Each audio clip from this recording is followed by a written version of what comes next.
Evening, everybody. We'll give people just another minute to come in.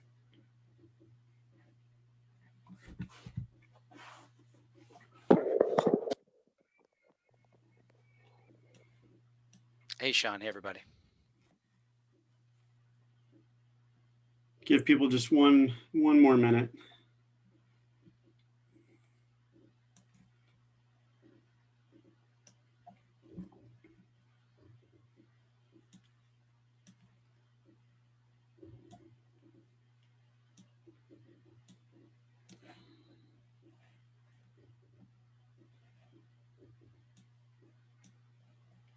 Yeah, I'm not even sure how many people were registered. I think there were about 15 or so registered. And we have, looks like eight or so of us on.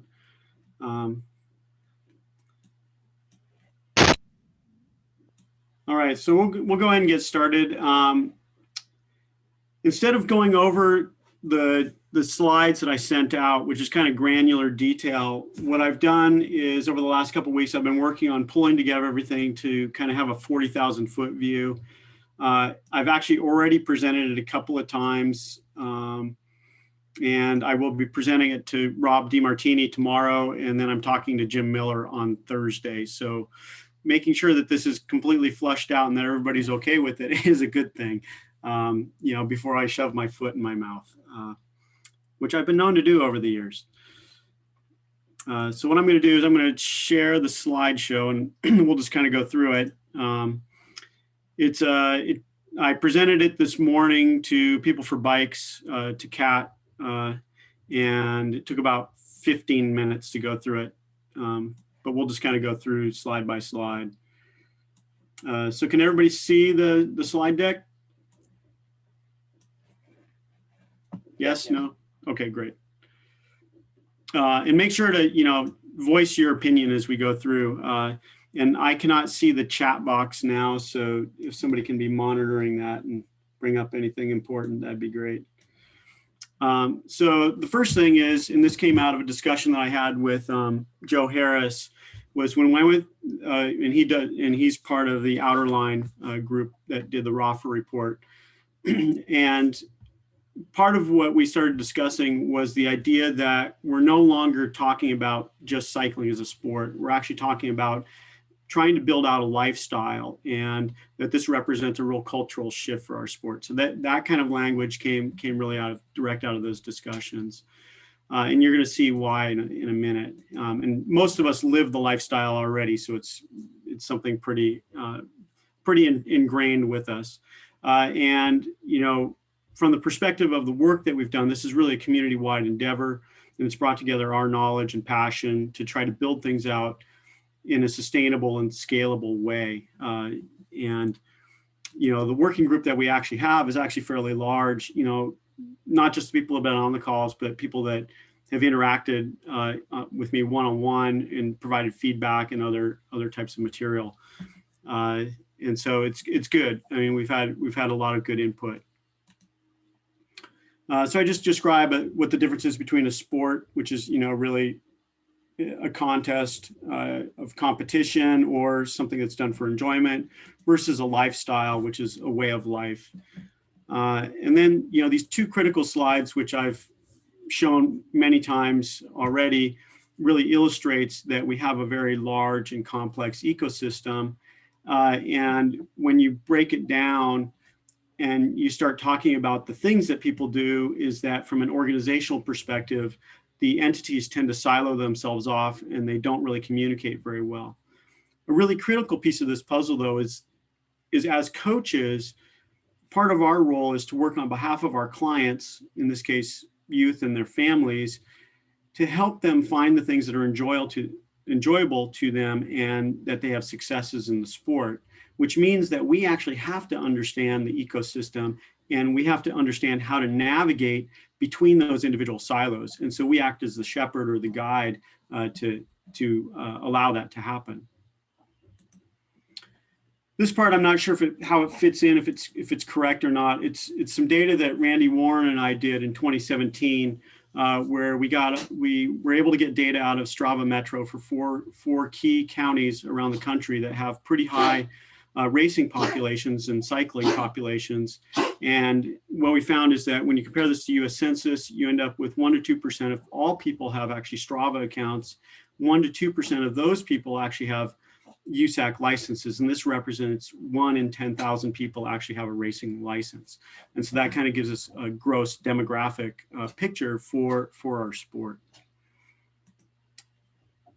So then when we think about the riders, and this kind of breaks down all those slides that we had on developmental stages and all that jazz, but now I've just kind of linearized it in a way where you go from the Rolly Rider all the way to World Tour, and you look across those developmental stages. And as we've talked about, this has to be a continuous process, and you have to be able to provide opportunities all the way along that framework. And so when you actually look at those riders and you look at what they're doing and where they're joining in with the sport, you have 3 primary areas. Of course, from an ADM perspective, there's that, but there's 3 primary areas. One is discovery or introduction to the sport. The second part being purpose to what they're doing. And the third one, I've used a couple different words here. I just threw in persistent. I had drive in there before, but it's something to represent that they've stuck around for a long time and are in that competition phase. So here I've actually just used my son, and it's like, okay, how do you navigate this process from a little teeny kid just learning how to get on a bike to actually riding for fun, to now being a mentor and actually traveling and racing in Europe on your own. Is that there has to be some sort of progression to that, and it has to be continuous through that process. As we've already talked about, we have these individual silos, and the tendency is that the riders come in and they have to find those things to do. There has to be some mechanism for that to happen. And that's where we need to start really understanding. We need to understand how that works. And in order to have this, we have to have a robust substructure that allows for that to occur. In a traditional context, we would think of things like schools, in this case, being a great starting point. You have All Kids Bikes, Ride for Focus, YES program, things like that work in that scholastic environment. It could be a Parks and Recreation program, or it could be a traditional club. But then we also have teams, which are kind of up on this upper end of the spectrum. Now, what's happened over a long period of time is that these clubs, they're actually community centers or cycling community centers, points of engagement for that cycling community.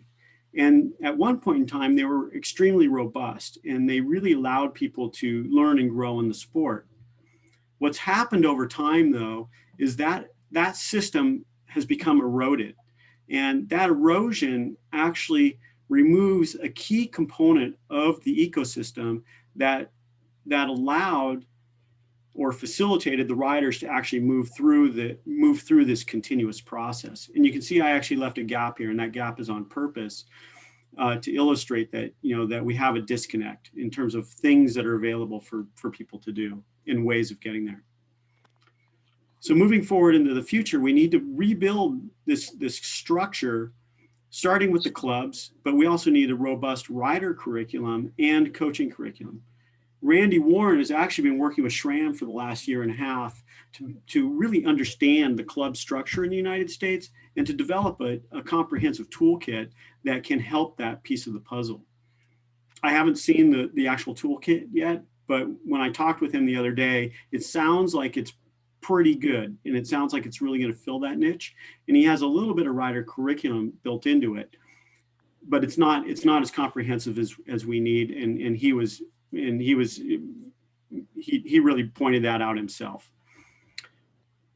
But we do have some things that have happened in the environment that I think are actually having effect already. So if we look at purpose-built programs, and we come back to this idea that 1 in 10,000 people have racing licenses in the country.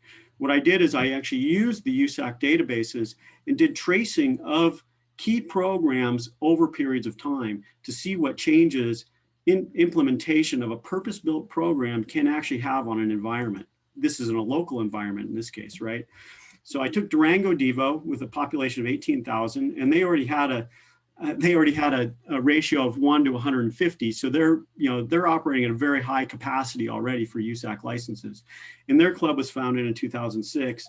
And then I took my own program, and we're in a population of 71,000. And we still have a pretty high density of racing license of 1 in 2,000. And I founded my club in 2015, and I specifically used elements from Durango Devo, from JED, from CCAP, from El Grupo, and I kind of built it out, knitted it together to fit my local environment, but based on things that already seem to be best practices when I put it together. I do have key elements that are missing, and that becomes a critical part of this next part of the discussion. So when you look at in Durango at the demographic shifts, this is the total number of USAC licenses, and this is the junior specific licenses. Since the introduction of their programs, they've had a 5-fold increase in the junior ridership, which is great. It says that dropping in a purpose-built program can have a positive influence. And this is just the USAC ridership, and we know that their programs are far more extensive than this. When we look at my program, when I dropped it in at 2015, we saw an immediate increase of almost 30% in the ridership. And it's trailed off a little bit, and it kind of bounces around from year to year. But again, this only represents a portion of the kids that are involved in our programming. And so as a control, I actually used Davis, California, which is actually my hometown. And they have a very robust cycling club there, which is where I started. But they don't have any purpose-built programming for youth. And it's a perfect control because they put no energy into it and they get nothing in return. And so it's a perfect opportunity to now say, okay, can we drop something into that type of environment, and will it have effect? And that'll come out in this next piece. Any questions up to this point? Okay. So what comes next? I mean, so really, this goes back out to you guys, to the working group, is what do we do next now that we know some critical things, right? And we have all this other granular data on the backside. So the first thing is developing that substructure and using evidence-based designs to do that, which is basically what we've already been doing. And then we think about that scalable and sustainable piece to develop all those processes. But it has to be done in an integrative and collaborative way using the working group that we've already built. And then reaching out to organizational partners like USA Cycling or People for Bikes or whoever is willing to sit at the table and work with us on this project. Does anybody have any thoughts about this piece? I mean, because this is really a critical component, because this tells us, how I'm going to interact with Rob tomorrow, right? To basically tell them, like, hey, we want to do this. We want to push this forward.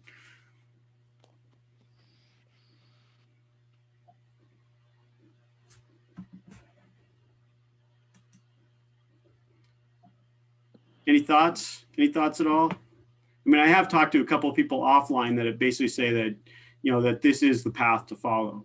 But now would be a good time to say, no, Sean, we shouldn't go down this path. It's not worthwhile.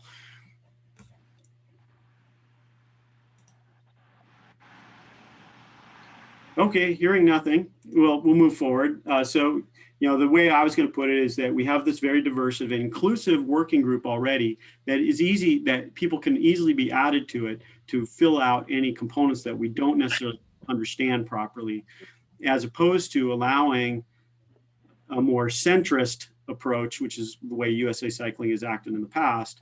Instead, we're going to handle this in a much more cooperative way. So this comes down to the question, when you have this built out, how does a rider actually progress through the system? How did my son start out here and end up over here, racing in Belgium, all by himself? He went over there and raced with Andrew Armstrong's Flanders development program, and we just put him on a plane, sent him off to Germany first, and then he went to Belgium all by himself. How did he get to that point where he could do that as a 19-year-old, right? So starting somebody off is you have to think about how they're actually engaging in that discovery phase. And there's 3 basic mechanisms to bring them in, either through schools, Parks and Rec, or through club-based programs. And I mean, it's pretty easy to think about that, but That's too late, like maybe 8 or so. Like that. Thanks, man. Appreciate it. oh, Chad just talking. Okay. So it's easy to think about that in just a framework of, oh yeah, the kid goes to school, he goes through a program, but it's the what comes next part that is absolutely critical, right? You got to get the kid off of the playground and into that community center, into that local club that can now provide a supportive framework that can show him all the possibilities of things to do on the bike, right? So this kid is not entered any singular silo, and NICA and Usac being the two traditional ones, they have not entered those silos yet. So they see all these other opportunities of cool stuff to do on the bike. None of it's bike racing, right? None of it's in these silos. But they have to find their way from that school environment to that club environment so that they can have those opportunities. And that's a tricky piece. And so, like I'm looking at John Cheatham here, working with the NICA club, but I know that he has a lot of kids that he works with just independent of that. How do you help those kids navigate that process in and around NICA? Well, I mean, are you talking about moving them into a club system, Sean? Or I mean, because I was kind of listening to what you were saying. I mean, that's a great question, right? Is who are the organizations that are going to kind of make all that happen and foster that, right? I mean, I think we see some of them. I'm not answering your question. I'm sorry. So let's break it down a step further, right? So who are those organizations in the Bay Area, right? You have Penn Velo over on the west side. You've got TNA Doro over on the east side, but they're not really the East Bay. They're out in freaking Walnut Creek or something. So they're pretty far away. So they're not really local per se, necessarily the kids. So this has to be a local environment, right? Much like the NICA team, right? The NICA team is a total local environment. But they're so far over on the spectrum that they can't provide the correct supportive network for them to be, almost all the way down at discovery stage. I think for me, I mean, what I would love to see is that, the racing clubs put some effort towards that, at kind of just creating this club system again. I think it's pretty much, I mean, I'm just thinking in Marin County, I mean, you have the youth clubs, but as far as the adult clubs, putting some energy into that, and especially at the middle school level, right? And kind of creating this in different ways. I think you're on the right track with it being completely locally based, and just staying in really close contact with those programs, and just whatever you have to do, just supporting them in some ways. I see some master's programs that are doing that, and I would love to see more of them doing it, like where they say, well, we actually have some purpose to this. I'm very purpose driven personally, and that's just me. But I think that would be a great way to go, because I think when you're talking about this gap and moving people into the purpose part of it, you have to have some support systems. It's kind of fragmented still, right? So getting that together would be fantastic. Right. And so I came back to this slide because it shows that team-based structure, right? The team-based structure is fairly strong right now. The problem is that it's too far shifted over to the right. And and this is where I worry that, a lot of people, like you're saying, oh yeah, a master's team can pick this up, but they really, I would counter that and say, no, they can't, because they actually don't understand what the real requirements are. You need something that's actually purpose built, like Durango Devo, that is actually dedicated to that function, right? To filling in this is a huge missing void. And Durango Devo has been I'm just putting words in your mouth now, Chad, that Durango Devo is built to fill that void. Yeah, and it's not necessarily easy for us either to bring a rider through every level and have perfect communication between coaches to keep passing that rider to the places they need to go. So it's not even easy for us to track. But yeah, we make a point for us coaches to communicate from bottom to top, top to bottom on riders who are showing they want more, or families that are like, we're all in, we're trying to get to this level, and then we know that we're on it to like help that rider get to that goal of that level. So, but there's only, you know, there's like, out of all of our almost 100 coaches, you know, there's like maybe 5 to 10 that are actively like helping kids move from one of these main areas to the next, like scholastic, club, team, you know, so it's not easy. Right. So you're kind of in the daily grind, and some of these higher order functions become more difficult. Yeah. Yeah. And that's within an organization that's actually purpose built.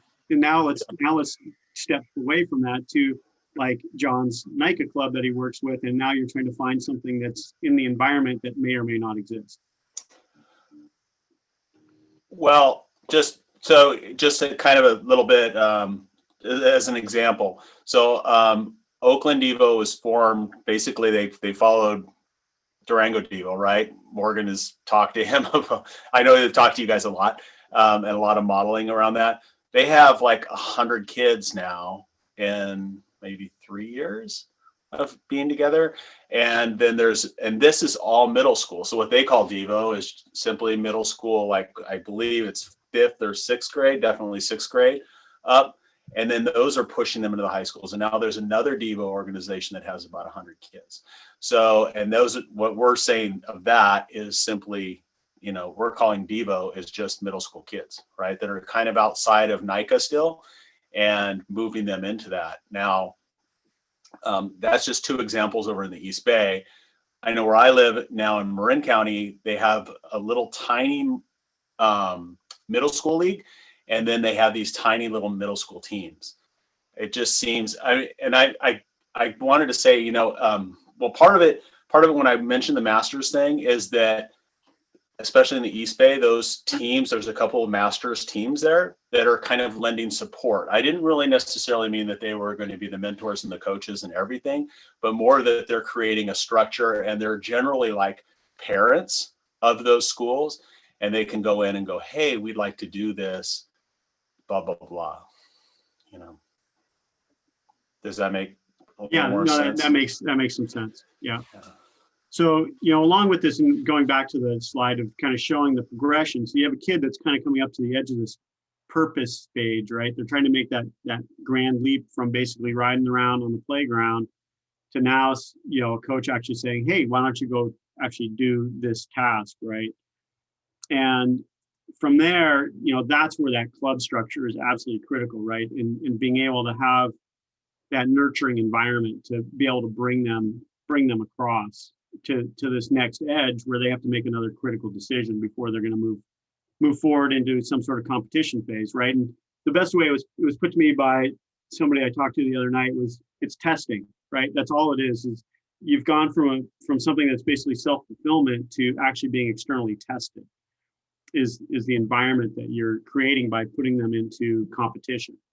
And so, you know, and I'm also putting it here that really you have to have movement of the athletes between the club-based system and team-based structure, because they are 2 independent type of structures, and you need those upper level riders to act as mentors and provide that bridge. You know, they're going to provide a lot of that bridge between those 2 different environments. But ultimately, you know, the kids are going to have to, you know, they're going to find their way into this competitive phase, whatever that happens to be. And again, it's a guided approach, right? That's where the coaches are providing that guidance to help them move through the system. And it's done in a very planned way, instead of being the way it seems like our sport is for the most part, except for, you know, the few places that have started figuring this out. It's almost by accident that the kid can actually, you know, find it through the coaches. So what are the outcomes of all this? You know, really, we're talking about that cultural shift So you have this, it has to be that local community focus. So the kids are in their communities, they're using their clubs again as community centers, not just as, some sort of team-based atmosphere. You got to move away from that, at least for that initial part of the structure. And that's going to allow for maximizing the engagement with new riders, always, cycling has to be a fun activity. And then you want to increase the confidence and competence of the riders, which I know speaks to Richard Wharton on there. And you want to, and ultimately you're going to increase the number of enthusiast riders, which is that whole middle group, right? Those purpose-driven riders. And they're not just going to be out there as individuals anymore. They're actually going to be connected to a club structure. And I don't have any data on that. If anybody does have data on how many people are actually doing fondos and things like that as individuals versus as part of clubs, that would be, I think, a very handy piece to have in hand. And then because you're actually generating a strong local structure, you're going to improve the racing structure, right? Just simply by having more access points. And a lot of the discussions have revolved around this idea that, clubs have to put on a race and do this and that and the other thing. And the reality is that because that infrastructure is so eroded, there isn't the knowledge base in order to do that now. At least, I can say that as a former local association president, I would say in Southern California, there's only a handful of clubs that could even put on a bike race now. Even though we had, when I was the president, we had almost 200 clubs in the region. I would have said, maybe 10 at the most could have put on a bike race, and 3 of them could have done it well. Which is sad. It's totally sad, right? And then you elevate the public standing in your local community, right? Which becomes absolutely critical if you actually want to start building additional infrastructure, in that community, right?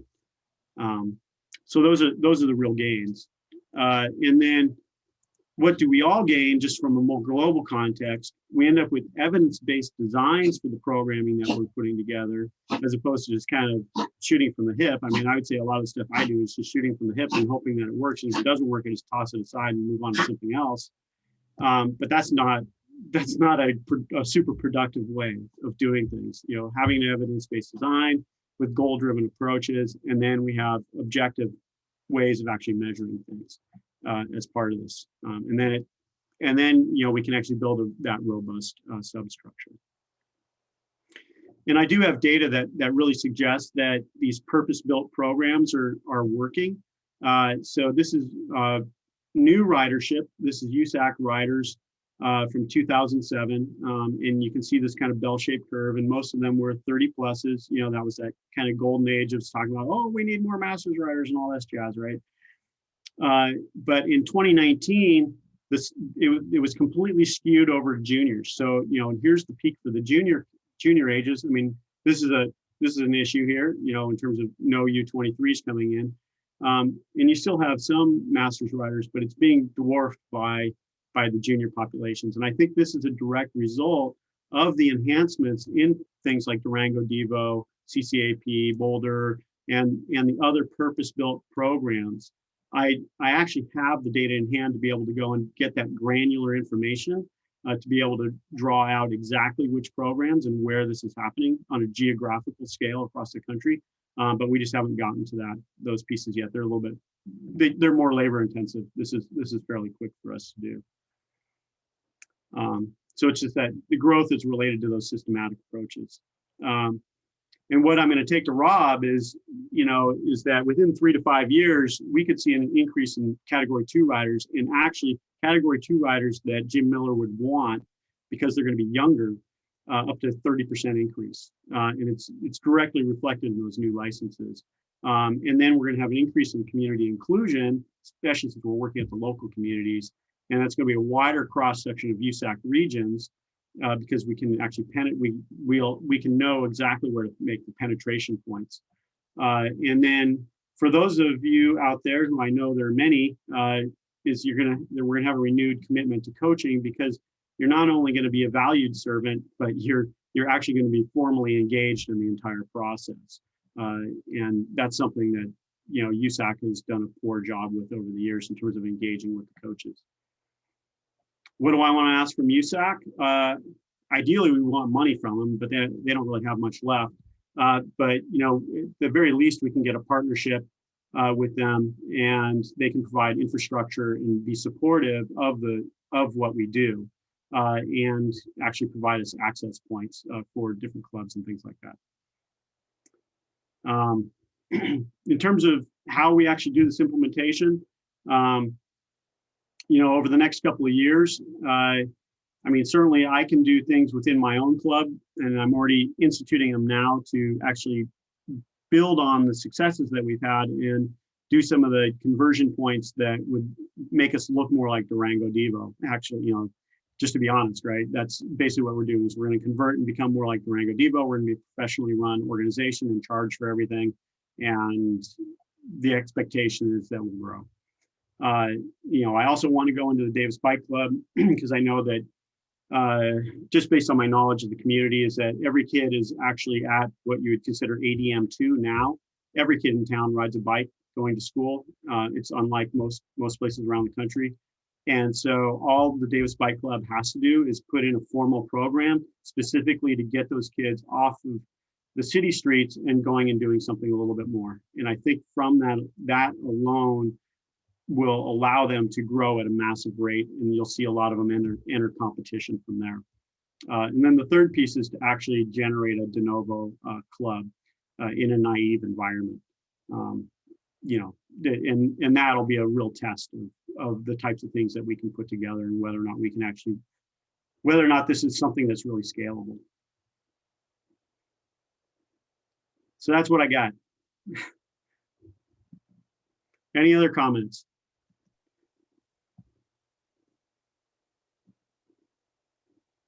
I think this is pretty solid, Sean.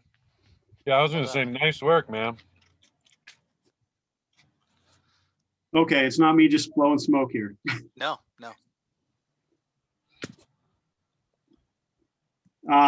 Does anybody have any ideas of other next steps? I have some other, things that I've been pushing. Like I said, I'm talking to Rob tomorrow afternoon, and Jim Miller the next day. But I talked with People for Bikes today, and I talked with the NADRP on Monday, and basically told them how they can enhance what they do, to move into the future. And some of those people have been involved in these calls. I don't know if any of them are on today. No, it doesn't look like it. But yeah, and I'm actually a member. I'm the registrar for the Redlands Classic, so I use them as my my scapegoat. And I basically had to tell my race director what we should do in order to change. Oh, I see people typing comments. I can see them now. Richard, do you actually want to come off mic and actually speak?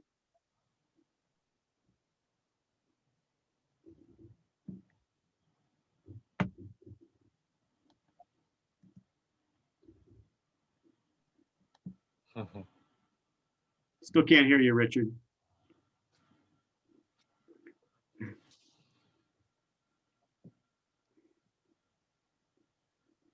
Okay. Anything else? Anything else that we should cover tonight? This is the shortest meeting we've ever had. You're just dialed. I missed the intro. So you're meeting with Rob from USA Cycling tomorrow. Yeah. To present this to him. Yep, that's my plan, is to present it. I can do the presentation in 15 minutes. So cool. Yeah, and then, I've got a lot of other hard data and things like that, and I hope you're okay, Chad. I didn't pass this by Sarah or anything. That I'm just using you guys as a model system. I have another talk where I use Boulder is in a more discreet way, but both your data they look very similar.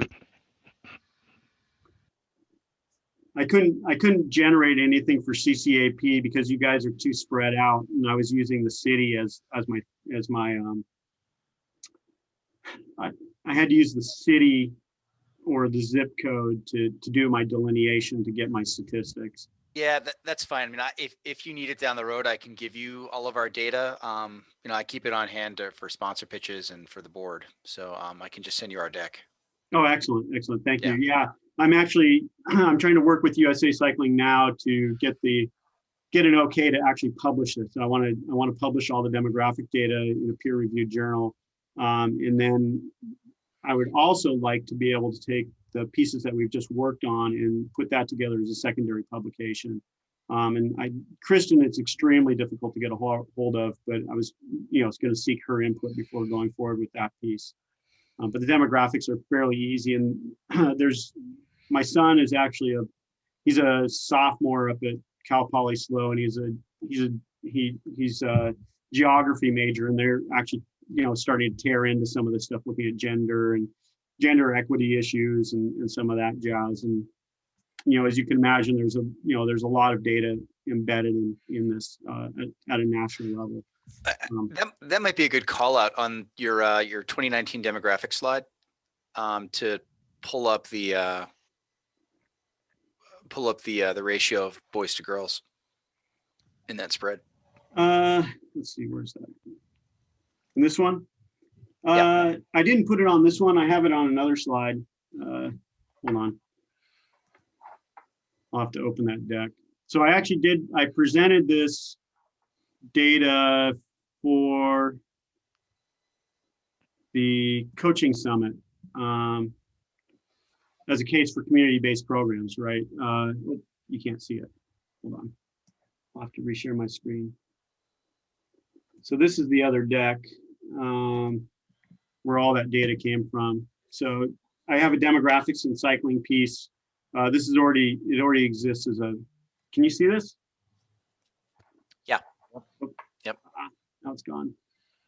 All right. So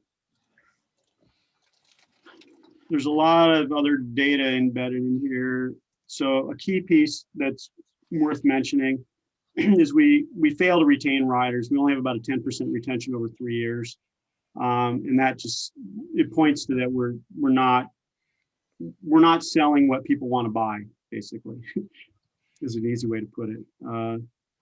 This is all the local programming stuff, and there's my NICA piece, and maybe it's not in this deck.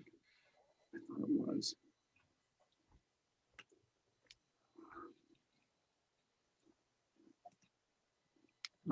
Here it is. Yeah, so 2019, 15% female, 14% juniors, 4% collegiate for 51,000 total. And we're down. I don't know what the 2020, I didn't even look at 2020. It wasn't worth looking at. An interesting one, and I don't know that we've had anybody on from Rock Creek, but they went from basically 0 to 60 like immediately, and I haven't had any chance to talk to anybody from Rock Creek yet about what they did. And another interesting one, Richard, I mean, here's Reno Devo, and I haven't talked with Kyle or some of the others that are running. Is my mic working now? Yeah. Okay, great. You see kids riding mountain bikes all the time around here. What I would like to see is kids riding mountain bikes and road bikes and BMX bikes and track bikes. It's almost a year-round activity. Right. Exactly. And that's part of that larger discussion is, in providing those opportunities and working through things in a little bit more systematic manner. Sorry, I was just showing my wife some of these demo statistics, and it's sad, but it's interesting. It's good data. I mean, I'm a scientist. Data's data. I mean, as long as I trust the data and how. Go back to that 2019 bump in juniors, and then the dip in U23s. Okay, how many of you all have had collegiate cycling association, either individuals or clubs? Anybody? Yeah. Well, I mean, I can speak directly to this stuff. I mean, yeah. I mean, Richard, you knew. I mean, I was part of the Davis the UC Davis team basically since the time I was a junior, all the way through graduate school. I mean, so I mean, I got Well, to I see guess I get, you know, it just what that piece looks it like. saddens me, because that's where our next, I mean, if we get kids through those 4 years, then, and again, you know, God, I mean, I remember back in 2000 and 2002, I mean, every 2 years there was a new collegiate cycling director, and Well, it never seemed to solve the problem. But if we can get, as you see that bump, if we can hold that bump and make this bell curve more uniform, then we can, again, they don't have to be racers, but as long as they're, again, you know, you guys know my meme is confidence and competence. If we get those people riding more often, more butts on bikes for any reason, 1 to 2% of those people will become athletic, competitive cyclists of any sort, and that kind of thing. so I mean, you can see here, this is 2007 versus 2019 with the data overlaid. Yeah, there's the bell curve right there. And you can see this 2019 bump. And this is what really worries me, is that when we think of it as a lifestyle piece, is you would expect almost 100% of these people to continue as a U23, and they're not. You're seeing a massive drop off, and it's about a 20%, 30% range, somewhere in that regard. But it's actually at lower levels. You're at lower levels while you're in college than in 2007. It's really ironic. Even though the junior population is increasing at a tremendous rate, the U23s are not doing so. And it may be that these riders, as they age, because this is a recent phenomenon, and this is only in the last couple of years. It's a recent anomaly. So prior to about 2017 or 2016, this bump didn't exist. And I have year-over-year data to show it, but I think it's because the purpose-built programs are now at a point where they're actually having an impact. You know, they've risen to the point where they're actually coming out of the noise, and they're actually having impact on the total population, which they didn't have in the first few years, which you wouldn't expect anyway. But now they're actually having real impact. And if you actually look at Reno Devo, which is actually another interesting piece.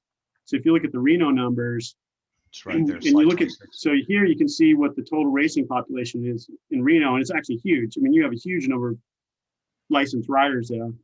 Is that Reno Devo, and I think that this bump you see here is a direct reflection of this 15% total population of junior ridership.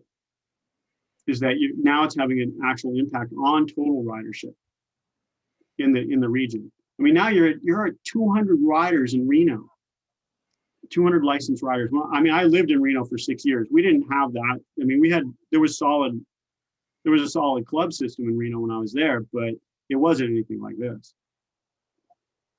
I guess the trick is to get the old curmudgeons to come around and assume positions of mentorship. One of the things we're running into is 50 plus people really don't seem interested in mentoring. They just want to get their ride in. Well, so that's a whole nother piece of the puzzle, right? Is you talk about going to a master's club, right? And if you look back at the data at the new ridership, right? Go back to that green and yellow one. You do not want these people to become your mentors per se, because they don't have knowledge base. You only want the people that actually probably, I'm one of them, I'm in my 50s now, as I started at these age groups, and I have knowledge base. And so those are the people you want to retain and keep around. These ones, unless they were trained by somebody like me, they may actually be a hindrance, because they don't understand the full ecosystem, because our ecosystem is too complex. And one of the things that you guys have seen this discussion evolve into is, Sean's talking about instruction. He's talking about, we are all coaches. I'm no longer a certified coach. I quit because I didn't want to continue to pay Usac, but I'm on my 30th year as a coach. I cut my teeth on this stuff.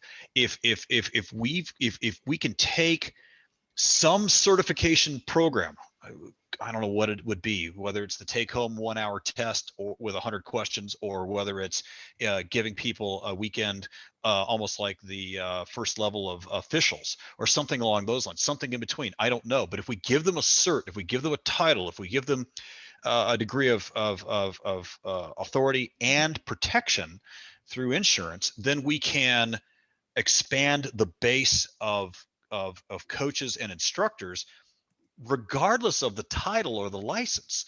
Then they can take that and we can say, okay, we're going to start with the kick bikes, then we're going to migrate into the little tigers, and then we'll migrate into freestyle, and then we'll migrate out and out and out. Get these kids through their first 14 hours, and even get the adults through their first 14 hours.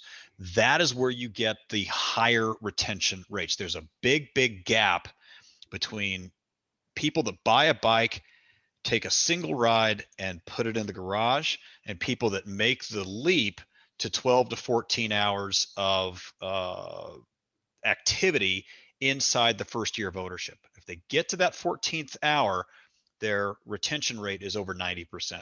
But it's that gap that we have to work on with youth, with adolescents, with U23s. And I would argue that, again, we could do this with amateur adults, and we could make a living at it if we charged a modest sum to give these people that instruction and direction, so that they don't have a high anxiety experience their first time they throw a leg over the bike independently away from the bike shop.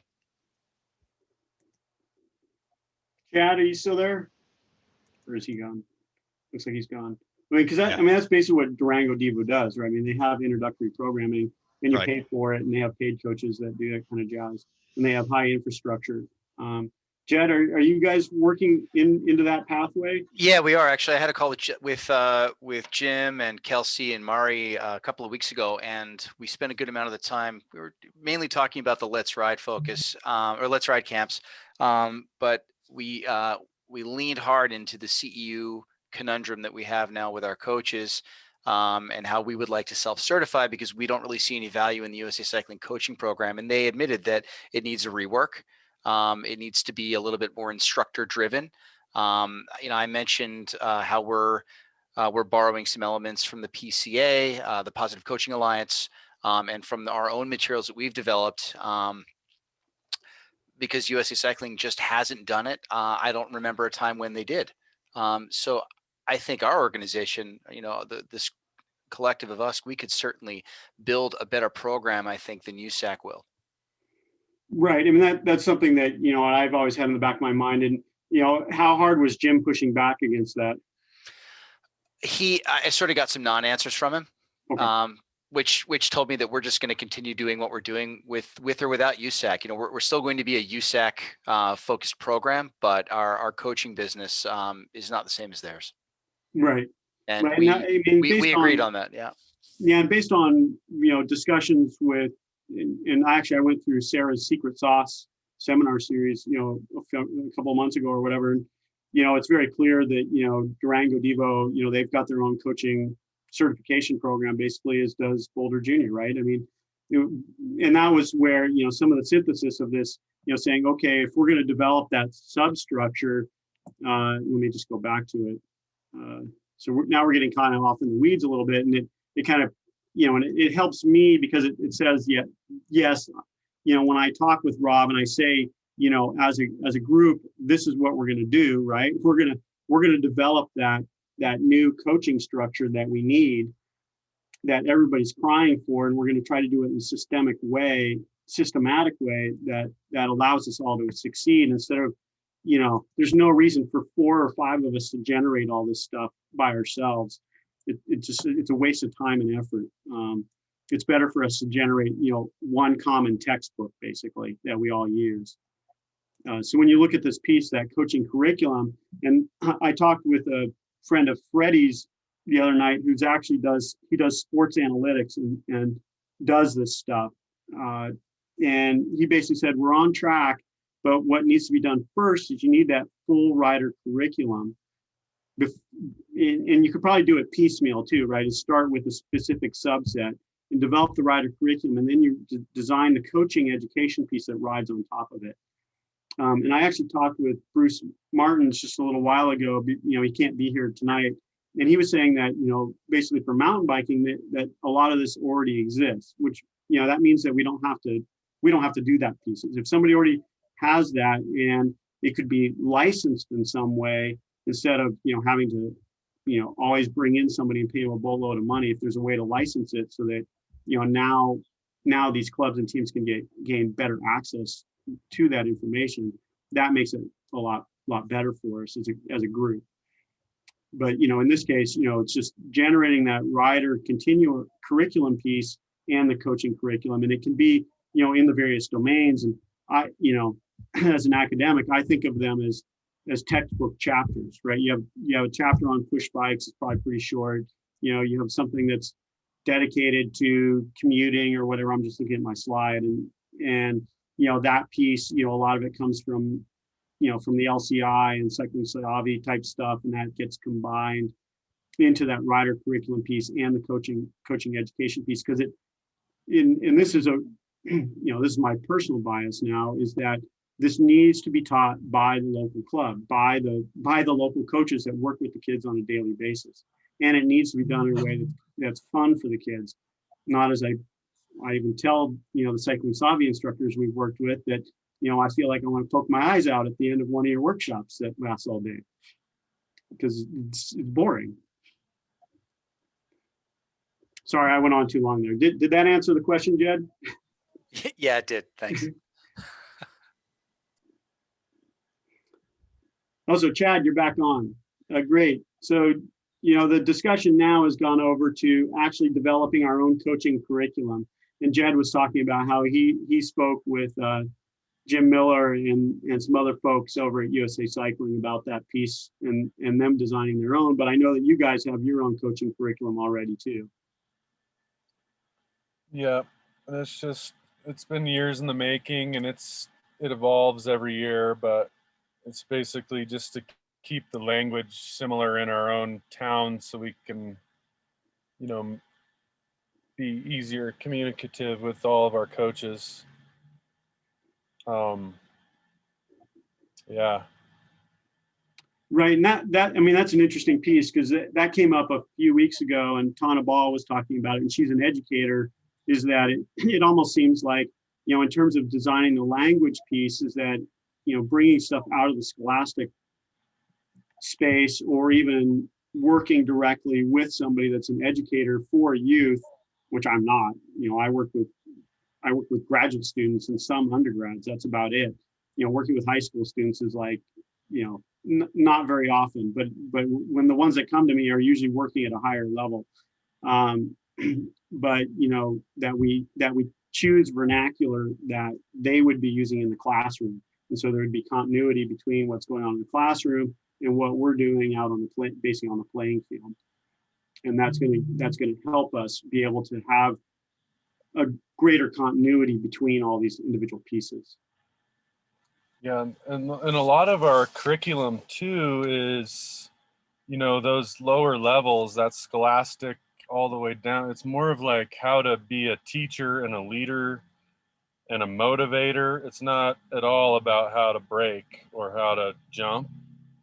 It's like we're teaching all these. Our curriculum is based, like, a lot of young coaches come and they're like, I want to coach junior Devo, but I don't know how to really shred. And it's like, well, actually, you need to be a leader and a motivator and a really good babysitter at times. And you need to be fun. So that's kind of what we choose to teach all the way up to middle school almost. And then all of our upper level coaches kind of come in as expert writers who can communicate with people.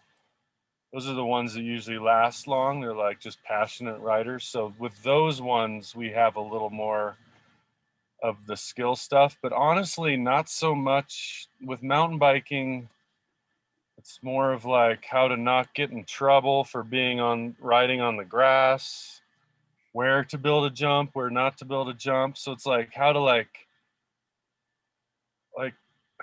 skirt the the naysayers, who we come across on a daily basis. Because, and that's kind of what I was thinking as you were saying, like, what is, like, we have all these juniors that are choosing mountain biking, but then it's like, it's so hard to throw a race now as a promoter. It's a pain in the ass, the permits. It's almost like everybody in the world is onto us as a cycling community. We're having so much fun. Whereas we used to be able to get permits and do stuff. They didn't even know what was going on out there. But now we're posting it. Everybody knows we're just having the most fun in the world on bikes. And they can't have that. So you got to pay more money, get all these new special permits, less promoters, pain in the ass. I just want to go ride my bike. I mean, that's what happens with college kids. They get to college and they're like, I got to jump through all these hoops. There's no collegiate rate. There's no USA cycling anywhere near me. I could easily just do underground races or be a part of this club a little bit and not get a license. So it's like, it's almost like we need a governing body to go into cycling areas and communities and be like, yo, bikes don't kill grass if it's done the right way. Hey, we're not actually destroying the earth by riding bikes. Because that's the thing. It's like disconnect with our our community groups that we use, like the city, parks and rec, trail organizations. Like, they just don't know what we're doing. They think we're damaging. Whereas, like, it seems like 10 to 15 years ago, they had no clue what we were doing. Like, I hosted single speed world championships in Durango with a crew in 2009, and we threw bike things all over town for like a full week, on grass, all over the place. It was amazing. They had no idea what we were doing. They're like, yeah, sure. I have no idea what that is. Here's a permit. Now, if we went to go do that, I guarantee they would not permit any of it. And it's not like we did anything bad. Now, I mean, so when I look at this slide here, and this, I mean, I would already say that you guys have already done a major portion of all of this stuff that's on this slide. But one question I have for you is, in terms of that community engagement piece, is Durango Devo, do you actually have, I would say, what's the best way to put it? Do you have representation on your city council?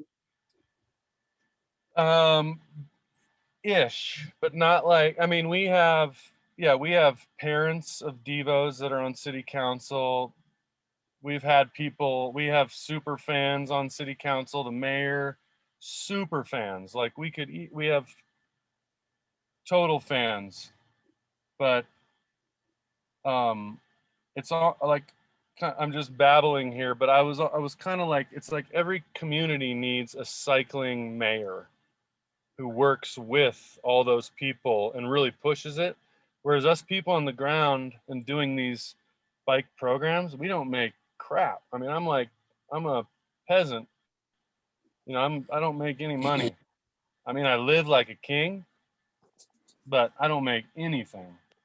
And so I don't have time to go like play their little games, So that's, I think, the problem. Everybody's just like, you need like a cycling mayor in every town or every region that's like, I'm fighting for you. I'm making this happen. Because that's, like you said, we have representation, but it's not like active. They're not like fighting for the future of Devo necessarily. They're just like, yeah, we're fans. And you can't really get that permit because the lady at Parks and Rec thinks bikes shouldn't cut corners and ride on the grass because it's a lot of money for the sprinklers and the water, to fix the ruts. Yeah. So in that case, I mean, this has come up. I've said this to Chuck a couple of times. Is that piece is needed. And when I was the LA rep for Southern California, I was saying that was a huge piece that was missing, and we're still losing races hand over fist in our region. And a lot of it comes down to that exact piece, is that it's not just that you have cycling fans there, but you have somebody that can actually come in and give them specific information that is meaningful to them, right? Like when we go, I would say, when we, as the Redlands Classic, go to the city council, we go in the door and we say, look, we're bringing in this number of dollars to the city, which represents tax dollars to you, right? And so that's how, when we ask you for a fee waiver for $70,000, which they're unfortunately not going to give us right now, based on what I've been told for this year, but if you give us a fee waiver for all the police force and all that jazz, we're going to bring you tax dollars to offset that. If you don't give us the fee waiver, there's no bike race, you don't get the tax dollars, right? So we all lose. And so it becomes a win-win scenario, right? And you're absolutely correct. You need that cycling mayor is a good way to put it, that can actually work on behalf of the community as a whole. And maybe it's not just enough to just have elevated public standing, but you also need additional infrastructure in place that can provide resources for you to be able to get stuff done. Yeah. And like models of like how, like you were saying, we just need good models to show the city that, yeah, we're bringing in all kinds of riders and families that'll live here and create better lives for our community. So, yeah. I'll bring that up with Chuck again. I mean, I've talked to him before about it, but in essence, if they're going to be involved with doing race promotion things, they should be able to provide a toolkit that is meaningful, right? And part of that toolkit is that type of data that can actually be supportive for why would we even want a bike race here to begin with? Yeah.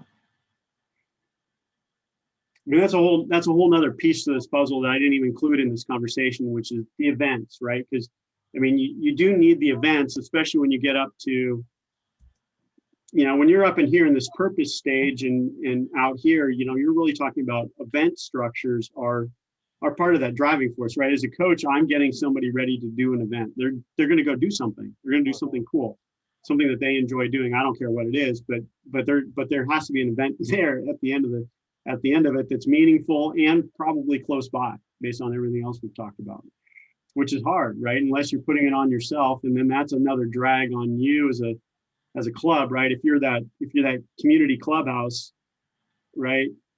The community center, and you're now helping the riders find things to do, but then you're actually creating them also. I mean, that's a whole nother layer of that's a whole nother layer of stuff to do. I mean, the NICA structure is actually very nice in its purpose-built design. It's just way over to the right-hand side, and so it makes it. I don't think it's going to have the outcome of lifelong cyclists, and I just don't have hard data to support that yet. To support that piece. Certainly there will be more, but it's just not on a. You would hope that if you can get somebody into this space, you're going to have 100% of them. You're going to capture 100% of them. Daniel Hastings is putting in Economic Development Council in Rotary. Yeah, I mean, you have to engage with them though, right? I went through this years ago when I started Gulf Coast Bicycle Club. And when I started out working with the city, I just got waved off. And what changed for me was going and started working with all these different councils that have influence on the city council. And that's your Rotary, that's Tourism Commission, that's Economic Development Council, Chamber of Commerce, all those people that want to see money come into the community. People come in and visit. I mean, that's what they're chartered with. And they can start pointing you the way, and they can start opening the doors, because all the city sees is, oh man, you're going to come in, it's going to be a tax burden, it's going to be a problem. So you need those other community leaders to step in on your behalf. And when they see that there's a way to benefit the community, they'll get you that sponsorship that you need to get people to actually listen. I mean, but still coming around to Chad's point is that you have to have people within your organization, let's say your club, your community center, You're going they to have an to- advocate in your organization. Is they, what they you have to be there to be able to assist you. And it should be planned, right? You should have that position as part of your organization, right? That there's somebody there that's going to do that task. Well, yeah, you have to have an advocate. You have to have somebody who's good at advocacy that cares about that kind of stuff. Do you guys have that piece, Chad? No, I mean, if we did, yeah, that would be huge, because that's the thing. We're all just so busy coaching, doing our own pieces. We just need that dedicated. Yeah. Yeah. Well, so do you have an enthusiastic parent that could do it for you? I mean, we do. Yeah. I could see us figuring out, every town is different, obviously. Yeah. But we're a big tourist town, and we just, I don't know. You got the perfect, Jesus, man. Every year I hear Bob Roll talking about your organization during the tour. You have a huge platform, but it sounds to me like you need somebody to kind of put it in and take it up to those groups that I talked about. Yeah. I mean, we're in the middle of nowhere, and biking is still so new. Devo's from 06. So yeah, I know it just takes time. I can see it in the future for sure. I mean, bikes are going to rule the world. I see it. So yeah, they're about to.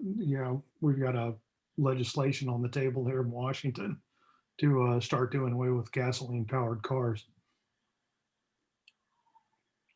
Yeah, I mean, so it's I was gonna say Pat Grehan from Duluth, Minnesota, where we have Duluth Evo.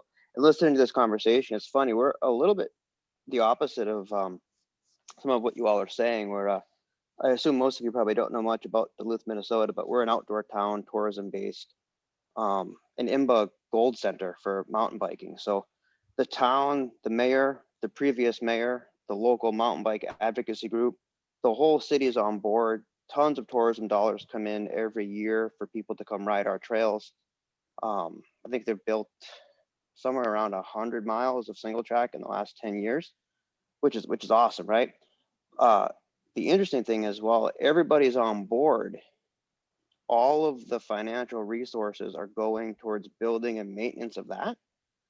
So we're we work with all those groups, but as far as any type of funding for kids on bikes, we're kind of on our own. Like any local business or whatnot that's interested in donating to cycling has, they gave their 20 grand to build the such and such trailhead, this sort of thing over there, and there's nothing left for us on the kid side of it. So it's kind of funny how that happens. We have amazing infrastructure, but we're kind of financially poor as a club, kind of where we are at here. Yeah, I mean, that's an interesting piece too. That's just a delegation of resources question, right? And they just made the critical decision that it's going to go into infrastructure, instead of I would say instead of education, right? Yeah, and I'm hoping that'll change. At some point we're gonna, I think in the next few years, probably stop building and hopefully can do more with educating and whatnot. But we've been pretty successful getting kids on bikes. Like I said, we have about 200 kids that we reach every year. Starting to branch out with adults as well. But kind of growing slowly but surely.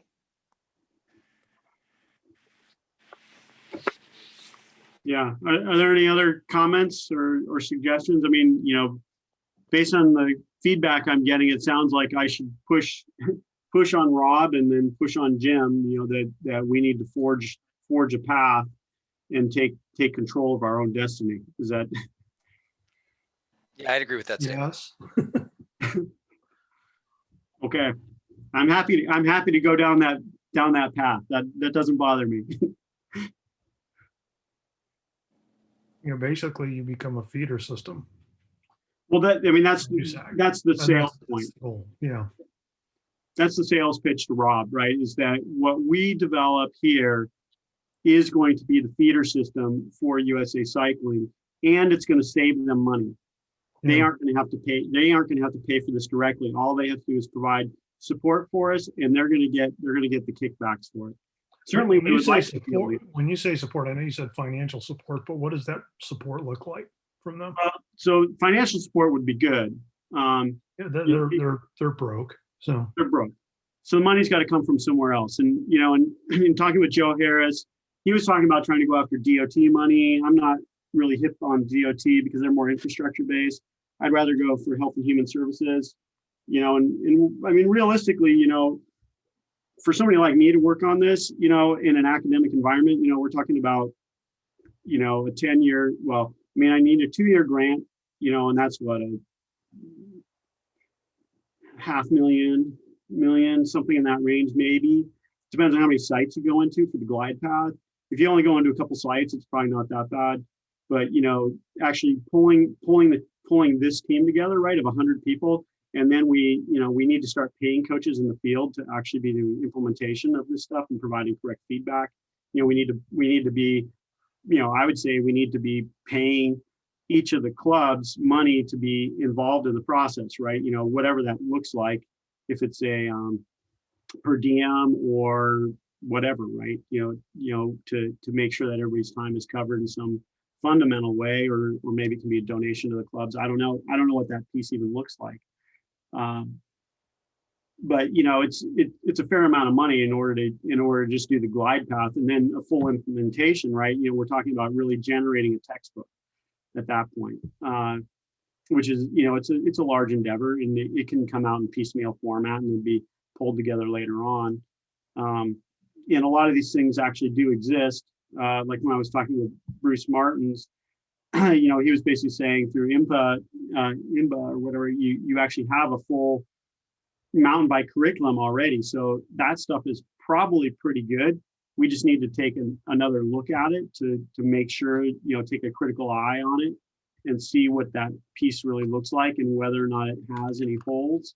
Because we're trying to go to an evidence-based format now instead of just using our opinions to generate all this curriculum. I mean, I would say that all my curriculum is based on opinions, and it's not really evidence-based, even though I try to do that.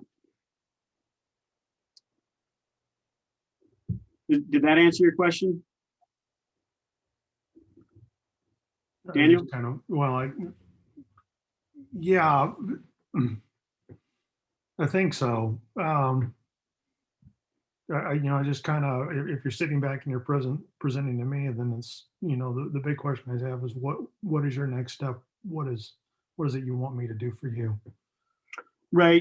So from, my direct ask to Rob is, yes, if you guys can provide financial support to this project, that'd be great. But otherwise, having your backing to say, hey, the coaching consortium is now going to start working on this project, and USA Cycling is supportive of that endeavor is huge, right? Because now we can use that as a lever point to now go back to like People for Bikes and go to other, then we can go to other potential funding mechanisms, including, HHS, with a letter of support, basically saying, the NGB is supportive of this type of thing. Okay, so getting congressional sponsorship for a program is part of it, or getting their help to get congressional sponsorship. That makes sense.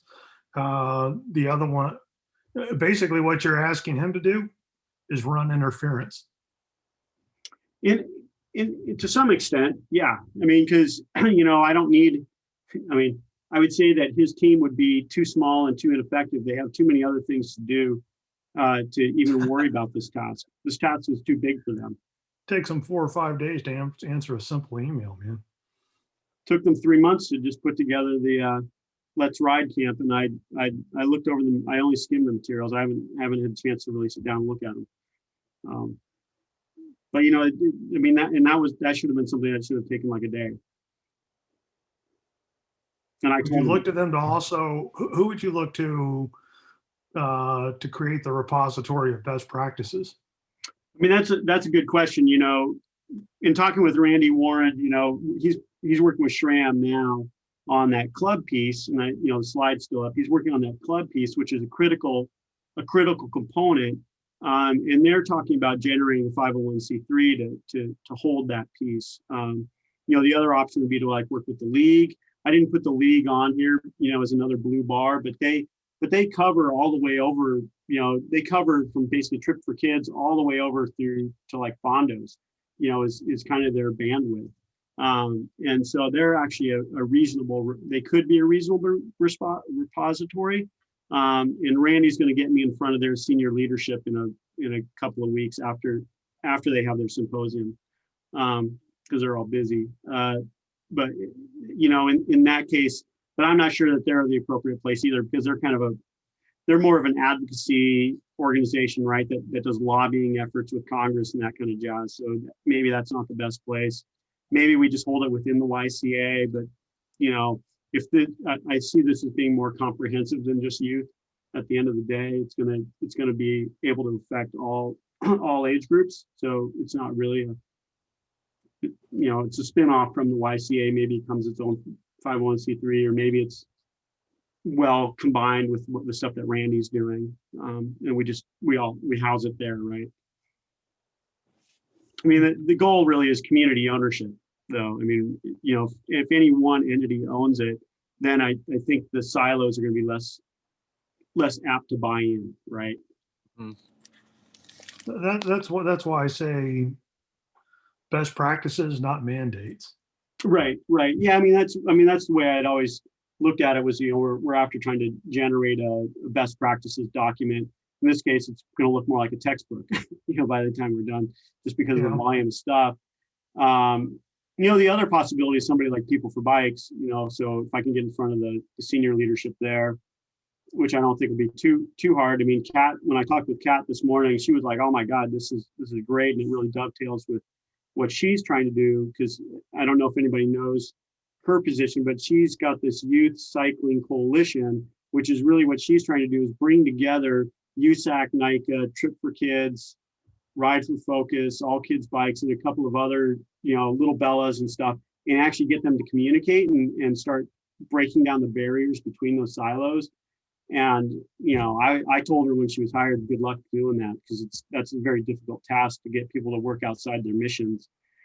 And she's trying. I mean, she's doing her job in working on it. But I think that this is going to be a more robust way, of having these best practices that kind of run underneath the silos and just help kids or, anybody navigate into the things that they want to do and do it in a logical way. That's my 2 cents. But if anybody has any good ideas about how to push this forward and how to not basically shove my foot in my mouth to, I don't think I'll do that tomorrow with Rob, but with Jim, there is some concern about that. So. Well, he's made it pretty clear where his interest lies, right? He wants the funnel. Yeah, that's my sales pitch, right? Is that we're giving you a huge funnel, right? Even if you still own only this little teeny slice of the pie up here at the top, now you have tenfold more riders coming in than you do now. I mean, you won't know what to do with those riders. You won't have a place for them. That's I'm talking about European programming and stuff like that. But from a racing perspective, that'll bring back the health of the racing environment.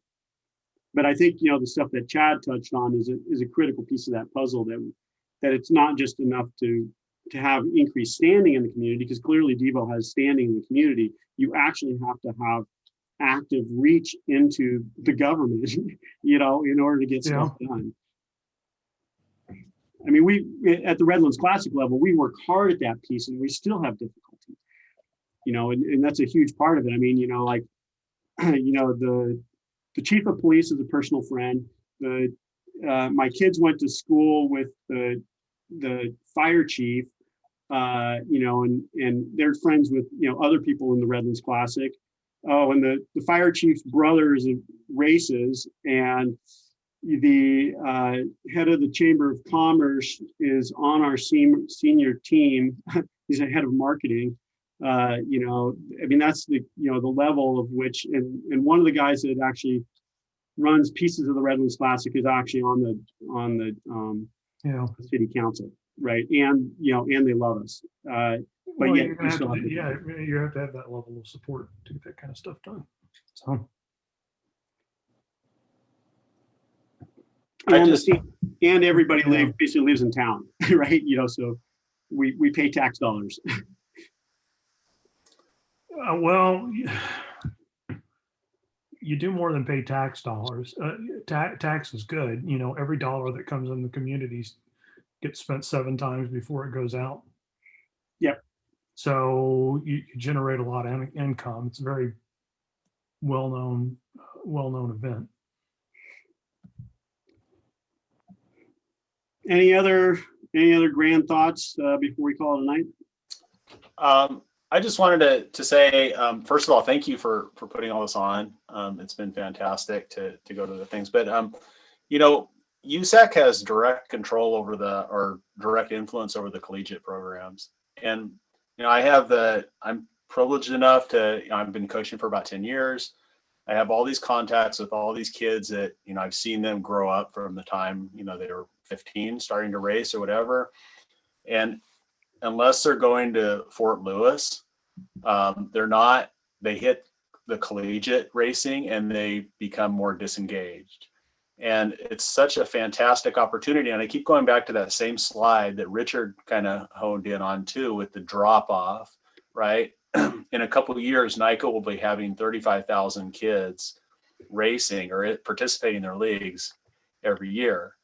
And you see it where they go to school and then they just kind of fall off. And a lot of times if I'm coaching a performance focused kid, that will be the next step, right? I'll be like, well, you'll have some collegiate racing and then we'll do some private racing and we'll do this and we'll do that. And the collegiate part goes away. And it would be so easy. It's such a great opportunity for USAC to bolster that. And just by simply supporting those clubs and having a little more interaction, it's wide open. There's hundreds of kids, thousands of kids in that position, and they're just letting it go by and it's directly in their grasp. Well, it's a really difficult piece, and I've talked to them about this before, and I do actually understand some of the dilemmas, and I actually have a son at Cal Poly SLO who is vice president of their club now. And he's told me about some of their issues, and I'm like, yeah, I could have expected that. And then I have another son that's at Davis, but he's living here in Redlands still. And I'm a product of that environment. And the person that's coaching that team was actually one of my riders when I coached them. And I can say the critical issues, and I brought this up with USAC is, and I'm now speaking as a faculty advisor, is that it's very difficult for a student to just do what they need to do during the day without having to also run a cycling club, or even further still, start one from scratch. It's a very difficult process. And even if you give them the entire toolkit, right, it's a huge morass, and it's a lot of time and effort that they're not studying or earning money so that they can have a little bit of income, because they usually have none. And so there's a lot of those sub issues there, right? And then when you get into actually a club that's long-standing, we'll just take Cal Poly SLO, for example, right? Huge depth, right? I mean, they've been there for a long time. They're a major club organization on the West Coast, and yet they have difficulty on a year-by-year basis of just trying to recruit new members, right? It's difficult. And part of it is that USA Cycling, and so USA Cycling could easily do this, is they could actually see when somebody's turning 18 or whatever, they could actually send them a direct list of who to contact at the institution, right? There could be a direct contact. That would be super easy for them to do. That doesn't exist, right? They have stuff on the website, but it's actually very difficult to find, right? It's hard for somebody to find. And then, like with my older son, it was very easy for him to plug in. He already knew he had friends that were already at Cal Poly SLO. So he was fully plugged in before he ever arrived on campus. My younger son going to Davis, I contacted the club coach, right, who knows me. And I said, hey, my son's coming there. He's actually a category 2. He's going to be one of their top A riders. And it's like, okay, we need to get him plugged in, radio silence, right? And then it took my son basically sending repeated emails to the club president before they ever responded. Right. And so it's like, how do you grow an organization if you can't respond to somebody that's actively trying to reach out to you? Right. And so those are real issues, right? And so having additional infrastructure and support would be extremely beneficial, right? And so, and I'll say what we did when I was there is I was jumping back and forth between the Davis Bike Club and Cal Aggie Cyclists. And I was racing pro too. So there was a separate part of that equation. And so, with the Cali cyclists, they were just my friends. And so I'd race collegiate or whatever, whenever. But because of my intimate involvement with the Davis Bike Club, what we did is we provided opportunities for them to also race on the city team. So it provided them a second layer of structure and support. That structure and support still exists, but it never worked the other direction, right? Is that, to your point, it's like, okay, that city team could actually act as that community center, that community center that's actually there for longevity and provide an extra resource base that would be, say, an advocate for them to help out with some of those other pieces, right? And that might address some of those things that you're getting at, John. But then, the other part about the races and all that jazz, that's a whole nother morass, right? Is that, in some ways, I hate to say it because I did this at one time. I was one of those promoters, right? Those college student promoters. That's how I cut my teeth in learning how to do some of this stuff. Was why are we handing over the reins of these races that are really critical to somebody that may or may not have the knowledge base to be able to run them? I would say that you're better off, and this is where NICA does it beautifully, right? NICA is a professionally run event organization company. That's the easiest way. That's the way I see them now is that they're running high quality events, high production value, perfect, right? And then they've built this other substructure underneath that really helps bring in more people, right? And so now you could say, okay, let's do the same thing for the collegiate environment. Let's actually hire somebody locally. I could say Bob Leibold, but he doesn't necessarily run. He runs many events. Bob, we love you, but they're not necessarily high production value, right? And so you could go down that type of route, hire somebody, and then the collegiate riders provide that workforce, right? Which is what NICA relies on. They rely on a free workforce in order to do those events. You could do the same thing, having a central organizing committee that runs all the events for you, and then you have free labor, whatever that looks like. Every college student, bring out your significant other and help out with the bike race kind of stuff, right? So those kinds of things can work extremely well. And those are buttons that certainly they can push at the level of USA Cycling. I mean, Chuck Hodge and Tara and that crew, Tom, they're production company. They can do this, right? They can sit it down and write it out in a day or so, and have this little cookbook that basically says, this is how you run a bike race, and it's gonna be run like this every single time, right? And then they go and solicit and hire somebody, right? So this is where I'd say on Usac, put it on Usac, they go and hire them, they pay them, they collect the entry fees, and they pay everybody, right? So that kind of system, and that's a centralized system, but it's at an event direction level, not at this club substructure level. They really shouldn't deal with that so much because every community is going to look different, right? what you're doing in Mill Valley is certainly going to look different than Durango Evo, and certainly what I do in Redlands isn't going to look like anything you guys are doing. And what we set up in Davis, they're not. I would tell them not to ride a mountain bike, right? Gravel road, that's it. You know, you're living on the flatlands. That's what you got. Deal with it. And but from a structural standpoint, you know, there's a lot that we can do that's going to be homogeneous. And somebody was talking about, I think, Chad, were you talking about taking a lot of the, no, it was Jed that was talking about taking all the PCA documents and things like that. But in talking with other coaches, is that something like up to 2/3 of the material can even could be non-specific for anybody, right? So we can generate, you know, this robust substructure and be able to do, you know, provide those best practices to everybody and do it in a way that makes sense, right? And it's not telling you that you have to do something in a specific way. It's more providing the tools so you basically are helping the kids to have fun while staying safe.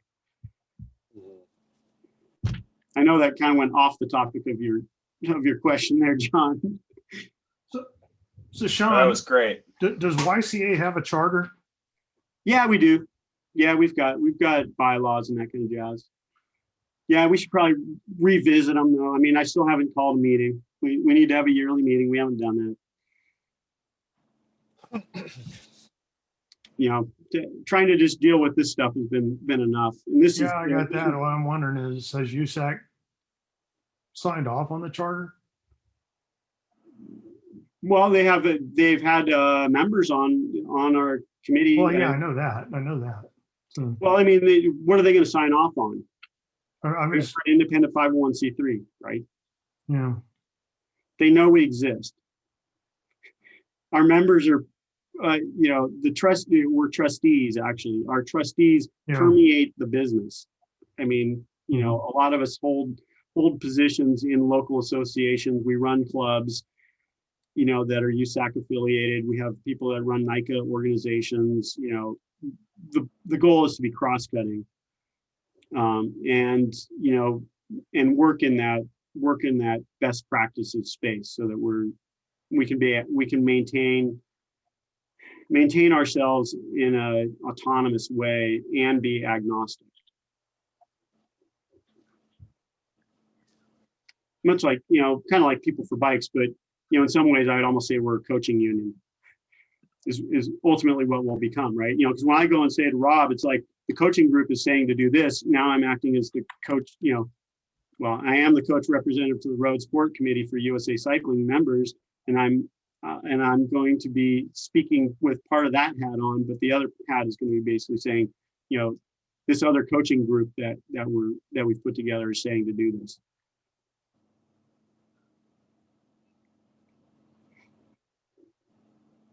Any other words of wisdom or thoughts?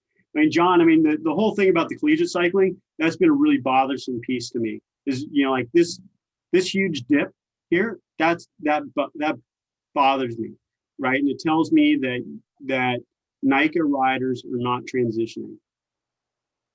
That's the bottom line. Right. And I mean, I think part of it, I've had some conversations with guys that maybe kind of went through it. They're just kind of like graduate student age and that kind of thing. And their perception in some ways is that, you know, Nike, because of the production values are so high in a NICA race, that now the kids hit collegiate and they're like, oh, whoa, wait, I got to do all this stuff for myself because everything is nicely packaged. But, you know, and this is just my bias or whatever, but I don't think really, that college freshmen are really prepared to be grown-ups necessarily, right? And be like, oh, now a lot of them, right? And so whatever they can do with that structure, and just to give one more little thing, you know, like I have a bunch of kids that go to a UC down the coast, not slow. I know that wheelmen have a lot of history, but I volunteered. I was like, hey, if you want me to, you know, do some talks, you know, I work with a PT. We're happy to do some talks. I could probably get some other local coaches to do some talks for you guys and just, you know, kind of bring it in, whatever, you know, just to be resources. And it kind of just went nowhere, right? And the same kind of thing. It's like, because I think that stuff really works. I do that a lot with the Oakland teams. Is I just G them up, right? It's like, oh, you need help, you need to level up in your coaching, you need to do this, do that. We'll just do that. We'll just support that, and that'll get better. And I don't know. I think it's a good way to go. Anyway, so I hear you. I'm very frustrated to see that too. Yeah, that goes into other pieces of this that I don't fully understand, right? Is, like here you're offering to give free knowledge to a club, right? And I've had the same problem. Is I've offered to give free knowledge to local clubs, and they basically turn you down, right? And it's like, well, that's on you if you don't want the information at that point. But the flip side is that it hurts all of us at the end of the day, because our sport continues to dwindle.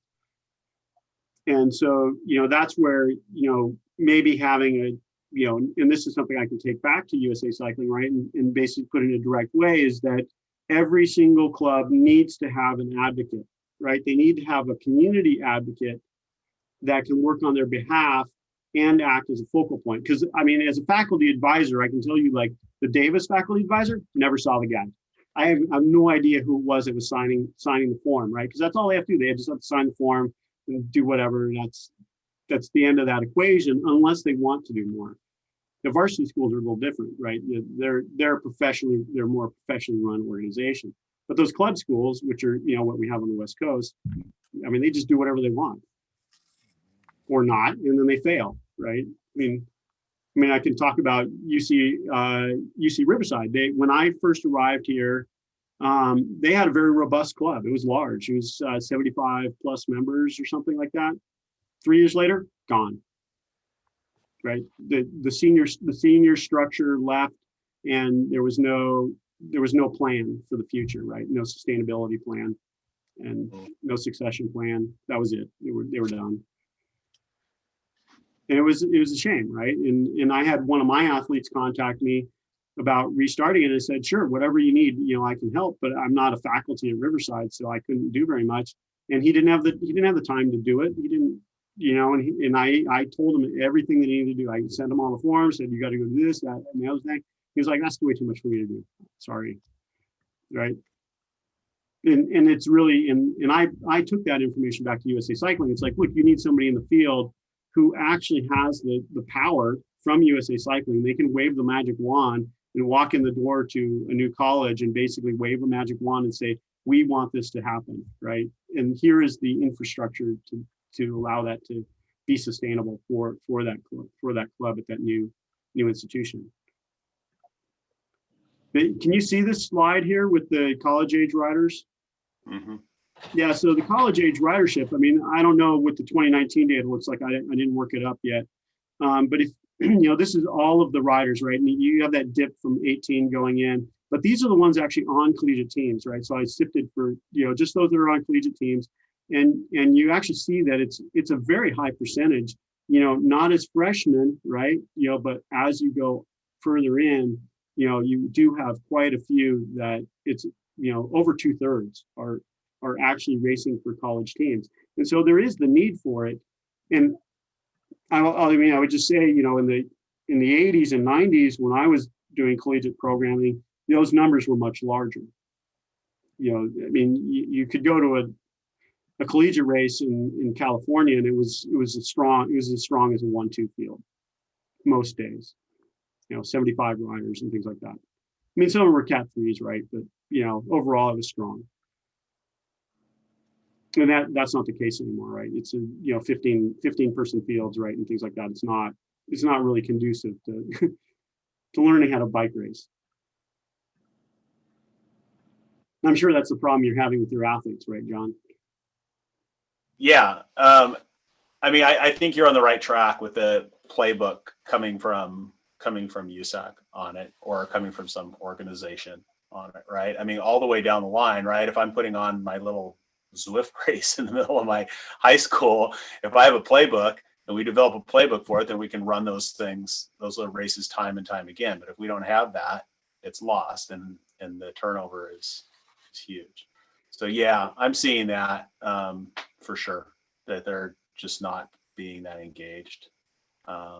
It's difficult, right? And then they kind of start you hope they're on these other teams because there's so much social model happening here that's going to hold them in. And you hope they're on a good dev team, or you hope you're going to get these other connections. And that's kind of, there's like this big piece right in front of them, and it's like we're missing it. Right. Right. And I just brought up this, the slide again showing that substructure, is that if we develop the substructure properly, we do have more people coming up, but they still need those things to do. Right. And so what you're hitting on, John, is one of those things that needs to be in place. Right. And that's not something that we would be developing. We're developing the best practices on how to prepare them for that thing to do, but somebody else has to provide it. Right. And that's where I think that critical partnership with USA Cycling, because they are the governing body for competitive sport, and that's going to be, they're going to be providing that thing to do and the playbook for how to make that happen in a way that's sustainable, which isn't, right now it's not sustainable at all. The other thing that I've been thinking about with the collegiate framework is that, a lot of those riders that you're bringing in, I would actually say they're actually down here at the ADM2 level. And you're trying to just bring them across to purpose. And so in a lot of ways, I would almost say, the collegiate teams should actually put together fun rides and fondos and use that as a recruiting tool. I know Cal Poly Slow does this. They actually have like a Hawaiian shirt Friday, and the whole campus can come out to it. And it's run, but in some essence, it's run by the collegiate cycling team. But it's just a fun ride, right? And they all just kind of go do whatever. But it provides an initial engagement spot where you can potentially recruit. But they don't have, they don't have an advanced structure for their rides either. So I was trying to just help my son navigate that piece of just, it's like, I don't care, just have a ride every day at 9 a.m., right? Or whatever it is, just do that piece and you're going to have much more engagement. Even if only a couple of people are showing up, at least it's something consistent that you can have. And a lot of these cycling clubs, I don't think do that anymore. Yeah, and they would grow so quickly if they just did that. Just were a nice, fun place to go ride bikes, right? Like it doesn't have to be very complicated. And right. Right, and that's one of the things is they some of these things they just overthink it, and it's like no, just ride out to somewhere and get coffee and come back. It's like that's fine.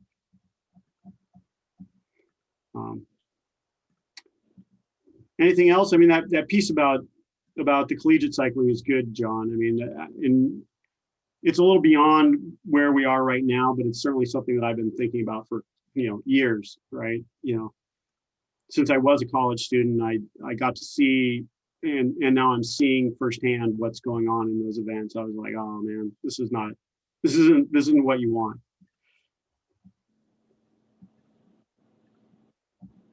Yeah, in our collegiate conference, the Rocky Mountain, we were set to have a Usac representative help us run our mountain bike season. So yeah, each school was in charge of running their collegiate mountain bike race each fall. And then the COVID fall, we were supposed to have a Usac guy, but then that just fell through. But we were thinking it was going to be a lot better. But we'll see, maybe this next year. Yeah, and that's one of the things, and Pete could probably speak to this too. He's come on. But within USA Cycling is that there's a tendency for things to not necessarily continue, right? It's difficult to get them to have sustainability with any of the models that they've put together over the years, and that becomes a secondary problem, right? Yeah. Well, historically, they were all unpaid Band-Aids, like we'd get a guy who was supposed to be our USAC, helper, and he was an unpaid staff member. So it would fizzle out after a year and a half, even though they were rad people. Yeah. So part of it, in some of the things that I've interacted with them on recently, they're bringing in interns to do things that really require somebody with a much higher knowledge base. And so it just makes it difficult, because you're not going to get the forward motion you need because they just don't have enough knowledge, and it just is what it is. And instead of handing it over to a group like us to carry the ball forward, there's a tendency to centralize that piece for design and implementation of whatever it is, right? They tend to centralize it instead of using what we're doing is a more decentralized approach. In fact, it's fully decentralized, right? Since it's just a consortium of people, whoever happen to want to be involved to help drive the ship. Mm-hmm.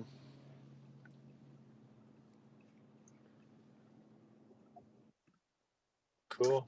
Hey guys, it's Pete. I just came on in the last 10 minutes, but I missed everything, but I'll go back and watch the recording and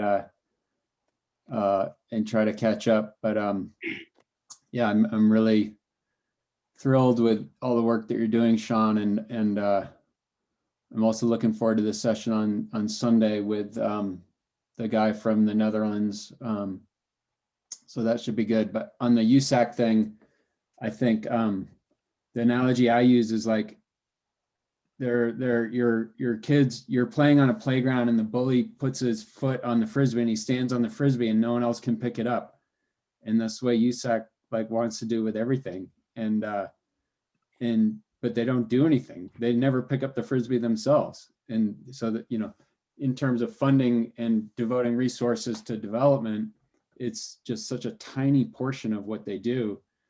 And that's why it always goes in fits and starts, and there's not a big strategy about it. And now it's just 10 times worse because their finances are in such disarray from COVID. Right. In a lot of ways that's what opened the door to allow me to hold these sessions, right? And Pete, I just want to take you quickly through the key slide because I talked to Rob tomorrow to present this work. Is the consensus of the group that was on the call was to basically push on USA Cycling to allow us to do what comes next after we've designed this, which is to develop the substructure, which is that rider curriculum and coaching education piece, in using evidence-based designs, doing it in a scalable and sustainable way to develop those processes. But then, as opposed to stepping on the Frisbee, now we're doing it in an integrative and collaborative way, just like we've been doing with all this other stuff. And we're reliant, though, on those organization partnerships, like with USA Cycling, in order to ensure success for the task. And as I think Daniel brought up, is really what we're developing is best practice documents that can serve all of us, as opposed to having them step on the Frisbee and not picking it up, or something along those lines. Yep.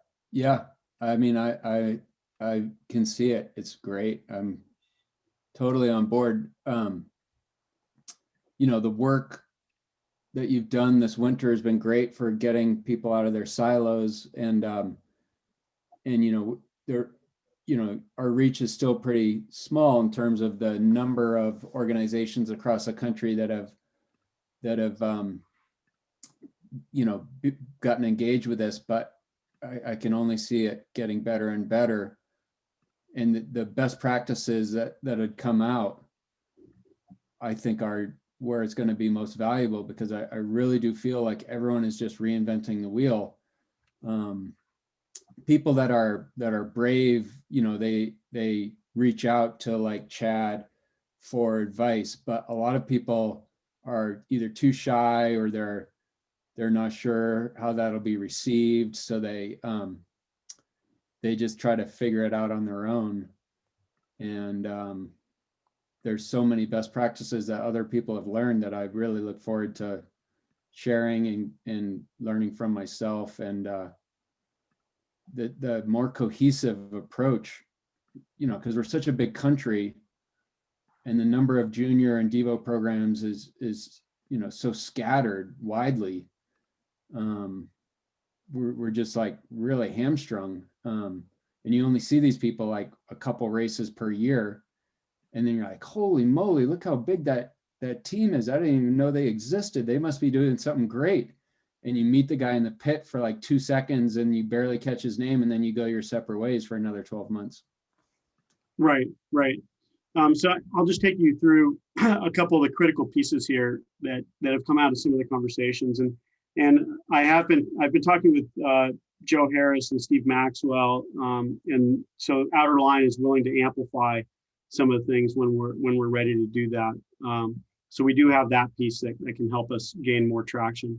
But when you come back to that kind of substructure and thinking about clubs and the club system and how robust it used to be, we also have this team system, right? Which is, it's distinctly different in terms of its structure, as you know, is that when you think about this from a seminal level, is that club structure were actually community centers. They were local community centers that served the local cycling communities, regardless of your age. But, a lot of us, like myself, I came through at a very early age in Davis and was drawn into this community center. It didn't have necessarily a physical location, though some of us do. I have a physical location for the kids in our program, but they're serving as a community center.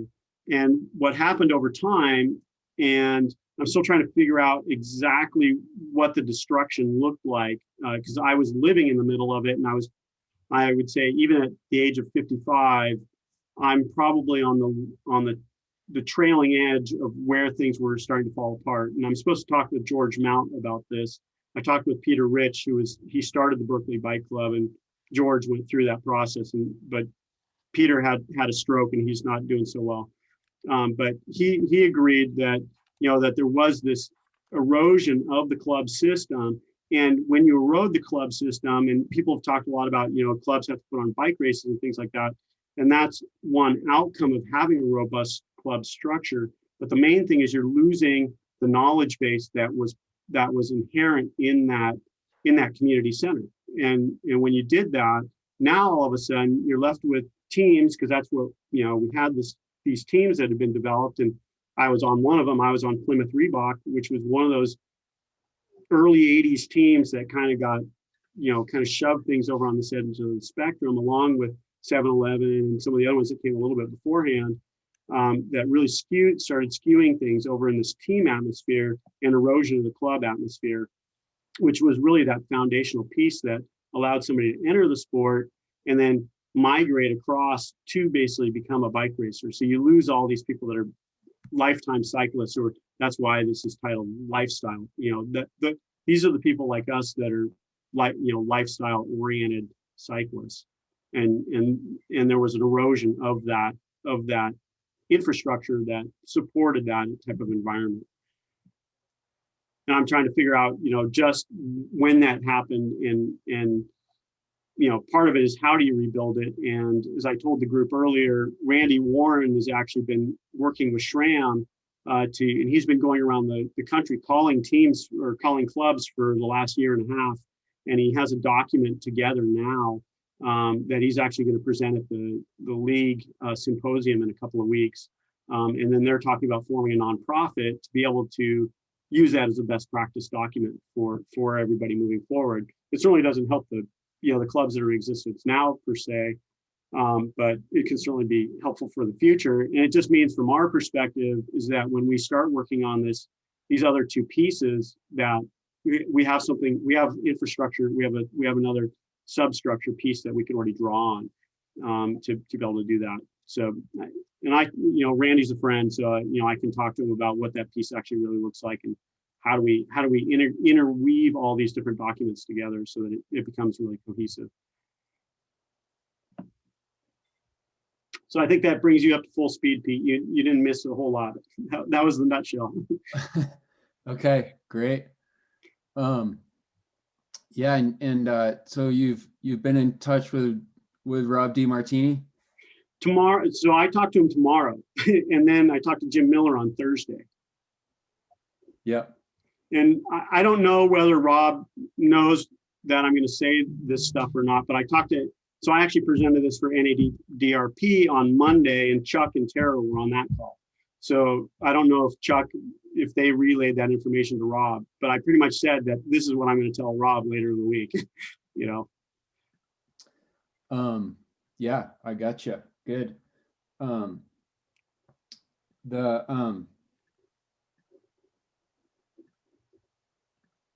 what is your take on Jim's ODP and the delay that they had announced, and is that still a, do you know anything, is that a going concern, or are they backing away from that, from pressure or criticism, or? No, I think that they just released things too quickly without, fully thinking through the COVID environment, right? I mean, I saw the release dates, and it's like, this is not feasible, right? Yeah.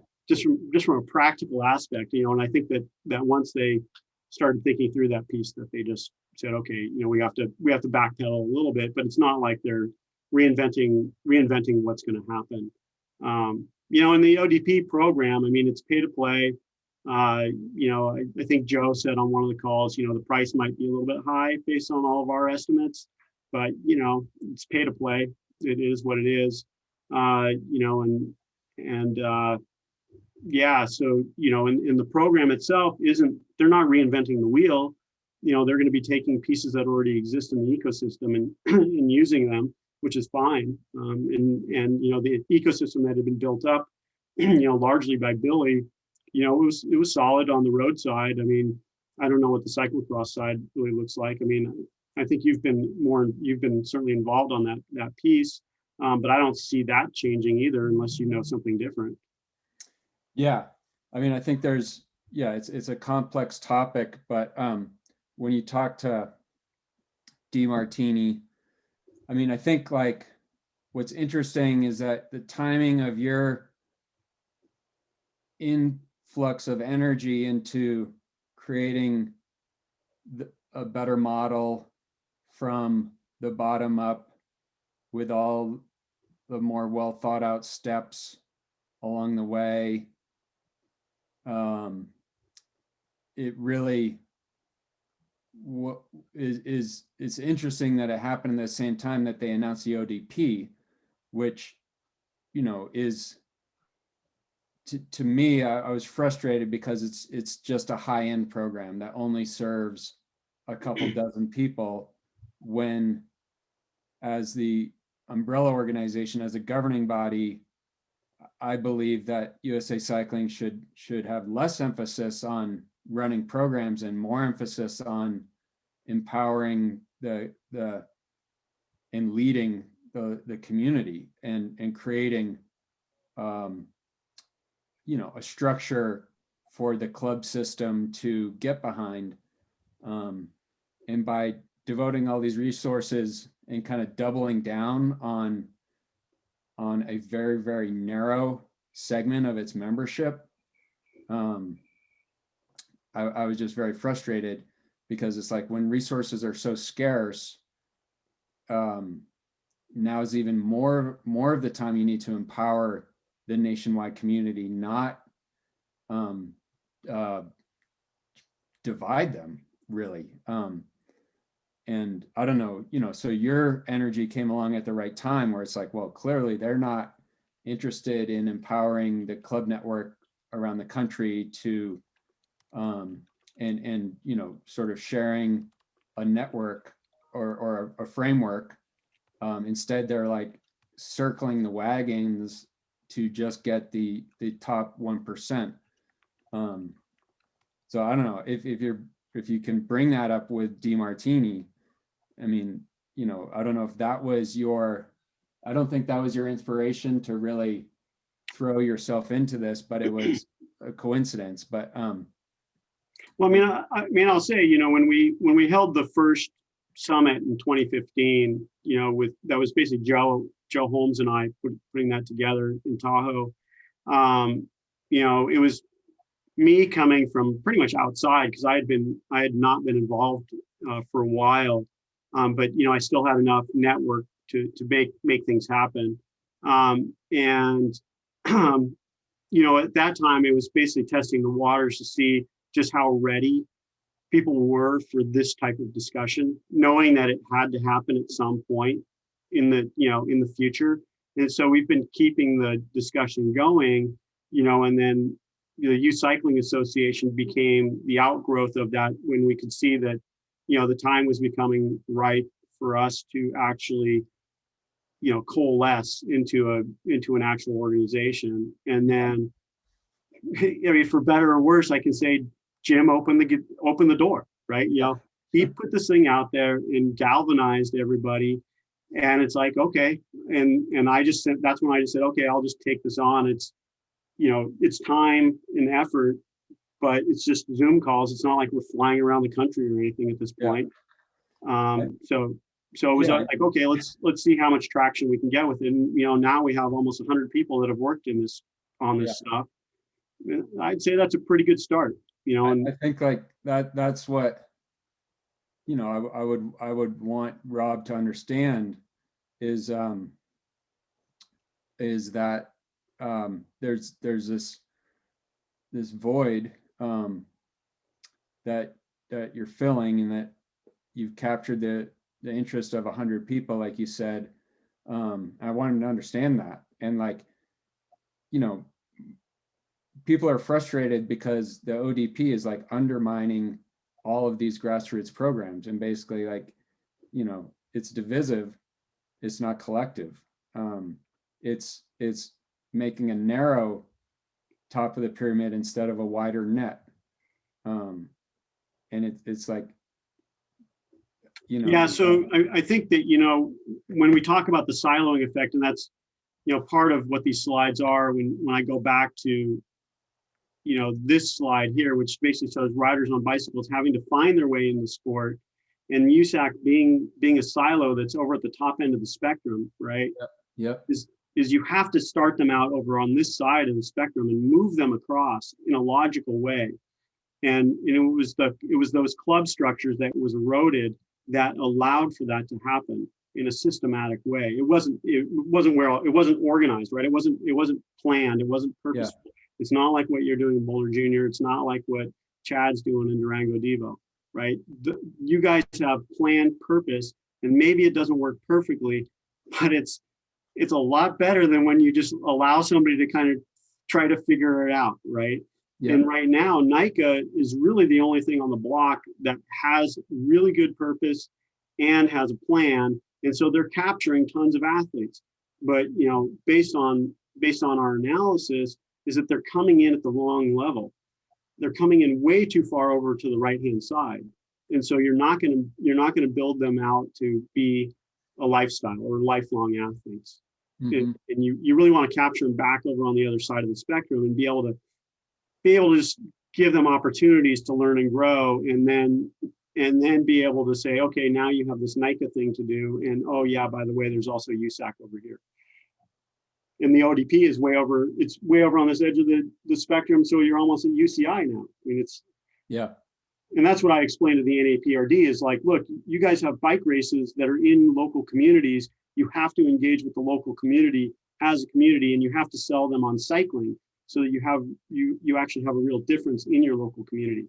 You're all you're doing is you're bringing a circus to town, and you have to do a lot more than that. So it's interesting because of COVID. Well, I mean, we're seeing a surge in junior cycling before COVID, but since COVID, we've seen a just tremendous surge.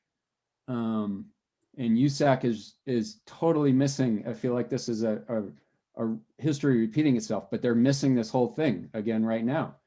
Our enrollment is absolutely going through the roof because of COVID lends itself to bike riding, and there's a surge in interest across everyone. And USAC has their worst year ever. We had our best year ever. Right. And like I've tried to tell Jim, I'm like, you have an opportunity right now. I'm like, you got this huge opportunity, and you're seeing it, Sean, all the interests of people that are joining your sessions. And USAC is floundering. They're missing it. They have no revenue coming in, and they missed the whole surge. Well, they don't necessarily have to miss the surge, right? Because, and I would argue that people shouldn't be entering USAC because they're selling them the wrong product. They're selling them bicycle races as opposed to selling them something like commuting, right? Or bike Yeah. packing, right? Yeah, They well, I just- mean, they need to pivot and like change, you know, their programs and their model a little bit, because they're, you know, they're too much on your diagram. You know, you have them positioned accurately way at the end, and all of the interest is over in the red and yellow area. And they don't have any products to sell there, any memberships to sell there. They don't provide, like if USAC provided services to clubs that were valuable, we need them, right? I mean, we'd be like coaching, education, best practices, networking opportunities. Like we're hungry for all that stuff. We're having to like find it out in other areas, and they don't even have anything for that. And they're doubling down on their new program, the ODP, with this really, really high price tag, but there's not a very big demand for that. So it's interesting. And anyway. Yeah, I mean, so, you know, the whole thing about them, you know, kind of migrating down, you know, is that, I mean, it was partly from us in road committee basically saying, look, you need to, you know, go after the Fondo market. You have to go talk to gravel grinders. You have to start working your way down, but it needs to be done in a way that makes sense for the institution, right? I mean, the USAC is, I mean, in a lot of ways you could say from a club perspective, USAC is an insurance broker. And I don't buy their product.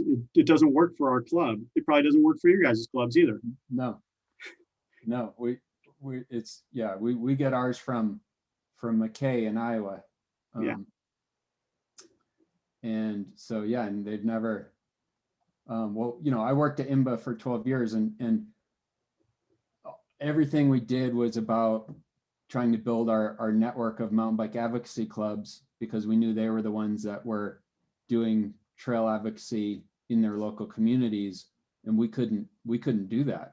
We needed them to do it. We needed to champion what they were doing and inspire them. And, you know, any helpful thing we could provide, we did, whether it was like best practices or expert staff or you know, grants and cash, different stuff like that. But really it was just building a sense of community. And so the clubs really felt part of a movement, and then they got more motivated to do the hard volunteer work. It's a chapter system that is exactly like what NICA does. And I don't know why USAC has gone away from that. I mean, they still have clubs, obviously, and their social media, you know, does champion the work that clubs are doing, but there's not a lot behind it. Like there's not a lot of meat behind it. I would say there's no meat, right? They don't supply any of the stuff that you're talking about. And Chad had to leave, but he brought up early on, you know, that, you know, even in Durango is that they have difficulty running events now because, you know, they've grown to the point where, you know, they're stressing the ecosystem there. But they don't have good advocacy to be able to run things, right? Which, you know, requires that you have actual documentation to bring into, you know, like city council and, you know, people in public works or whatever, to be basically say these are the things that we're able to do for the city, right? And that's something that USAC should be able to provide, right? Chuck should be able to generate that type of documentation, and the marketing team, right? That's what they should be generating. Stuff that the clubs can take out to the local communities and say this is why we're here, and this is what we need to do, and this is how we're going to help the community. Yeah, absolutely. No, it's pretty thin what they provide to clubs, and it's, I mean, everyone laments the decline of the club system, and they really haven't seemed to rally around it or or recognize the danger. When I believe it should be the opposite. They should just double down on it. I mean, it's hard because I think USAC has way too broad a mission with not a big enough budget. So they can't do everything that we want them to do, but it is the void that NICA came, into and all. But anyway, I'm really glad to see this, and looks like you've been on the call for a couple hours, but thanks for everything you're doing, and I'll look for the next steps. Yeah. So, like I said, I'm meeting with Rob tomorrow and Jim on Thursday. And then, I might say a piece, a couple of minutes right at the beginning of the call on Sunday. And it is actually gonna be really good. They sent me over their slide deck.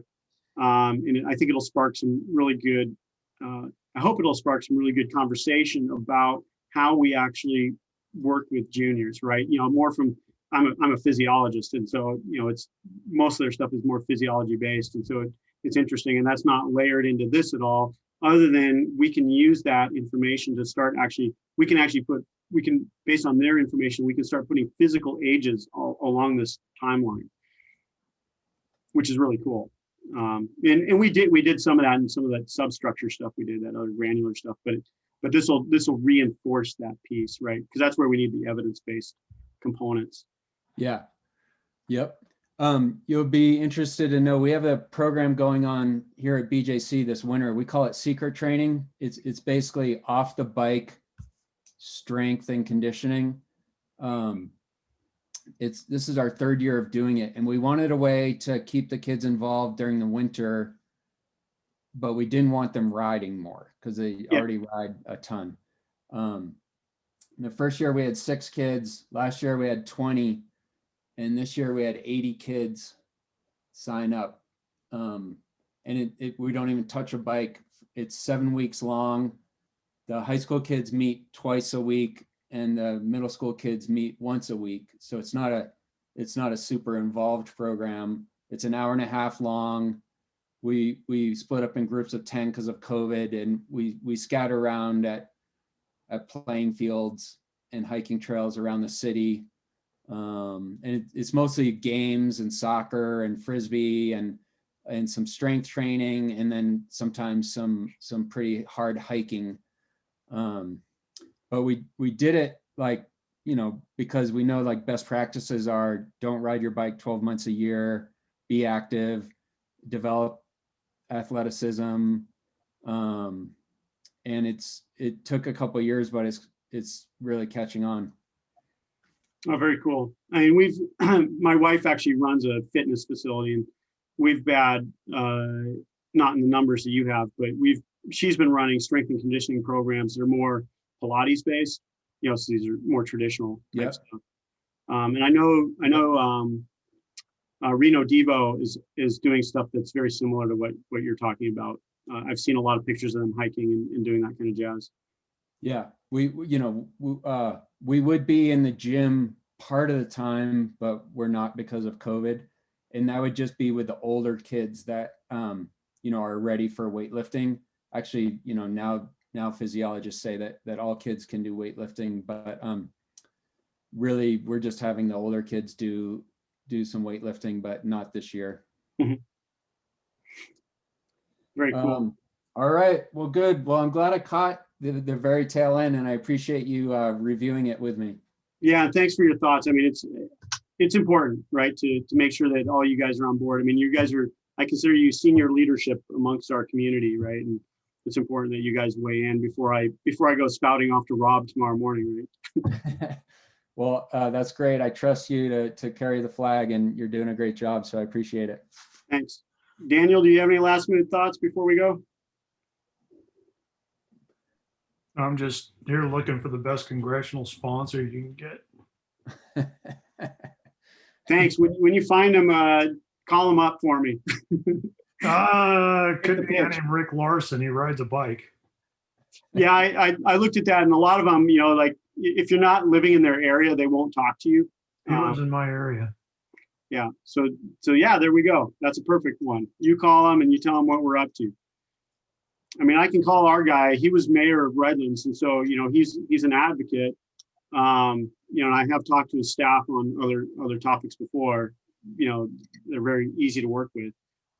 But they're not cycling specific, and I don't think he's over on transportation committee or anything like that. Well, for the Senate, transportation is run by one of our senators. Oh, wow. For education, it's run by one of our senators, or our other senator.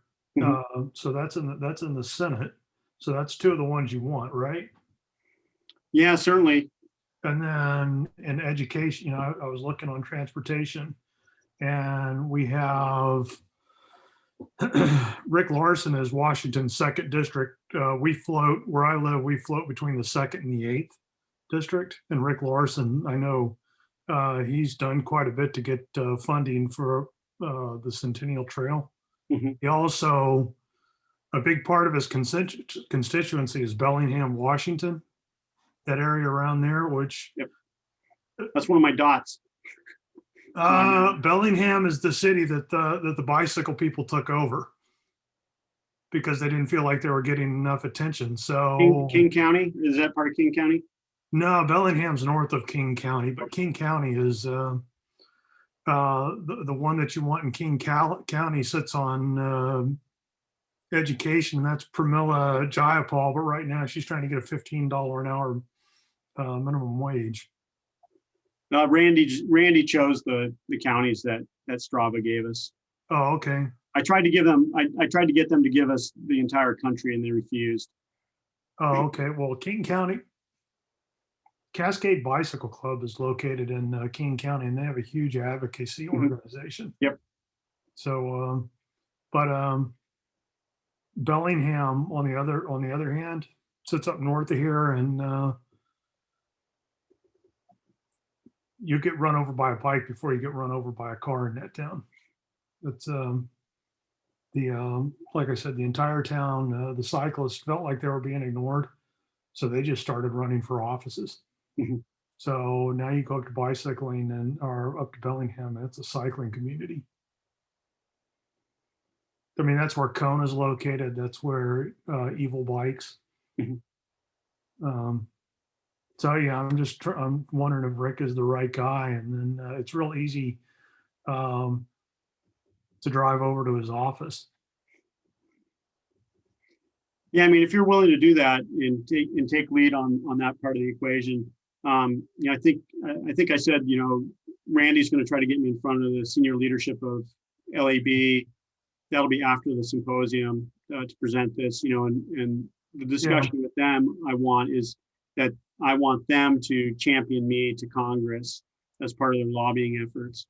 You know, because we're working in a different space that, you know, people usually don't work in. You know, most of the lobbying is done for infrastructure, and we're talking about an education piece that I think is going to have real impact on health and wellness. And that's why I want to go down the HHS. It's why you get into a real dichotomy here, because education is where you want it, but transportation controls sport in the U.S. Right. But, you know, and that's where, you know, based on my own background, you know, going over to HHS makes sense, but I haven't been able to find any active grants over in that space. Even though when the President's Council met last year, they were discussing about grants coming down the pipeline, but I haven't seen any of them yet. They may be coming out in places I don't really look at, you know, like maybe they are in transportation. I just don't see it.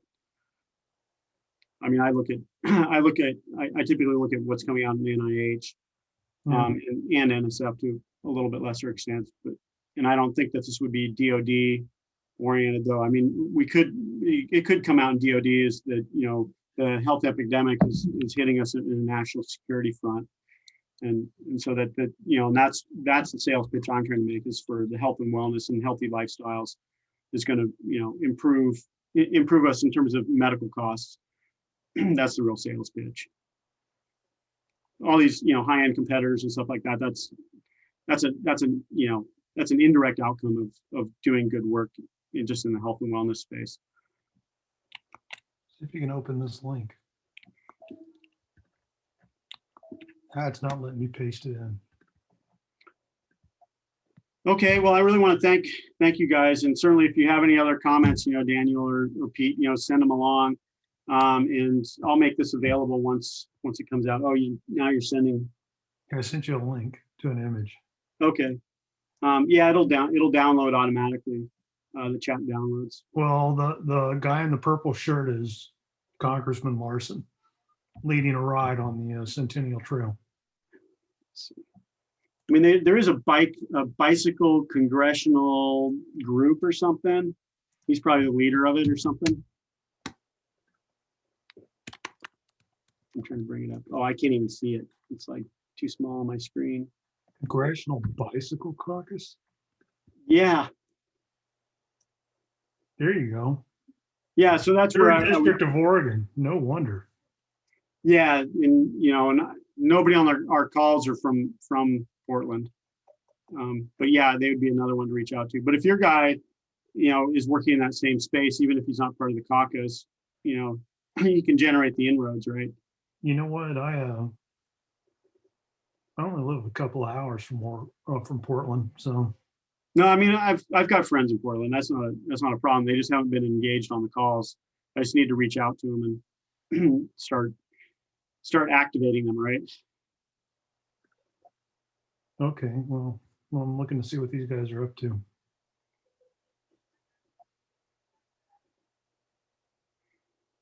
I mean, chances are, the people I know up there have been around for a while, so they may actually know the guys. They may know the Congress people directly. All right, guys, I'm out of here. Thank you. All right, thanks, Pete. Yep. Bye-bye. If you got any other thoughts, send them along. Okay, we'll do. All right, Daniel, if you've got anything else, just feel free to send me an email. Yeah, I will. I'm looking. This has got me interested now. So, well, I was interested before, but this is something more interesting. Okay. Go back. Yeah, and if you have any ideas about funding, that's always welcome. I mean, I have a couple other back channels I'm working. For the glide path, we could probably get away with less funding, but in order to have a full rollout, it's going to take significant cash. And in order for me to work on it, really, I need a some sort of grant or something, that's coming directly in my institution, and it basically buys my time to work on the project. It can be a grant or a contract. Those are the two major ways, right? Yeah. Okay. Yeah, I've been thinking about that. We got to go hit Bezos up. Yeah, I can't pull those kinds of purse strings.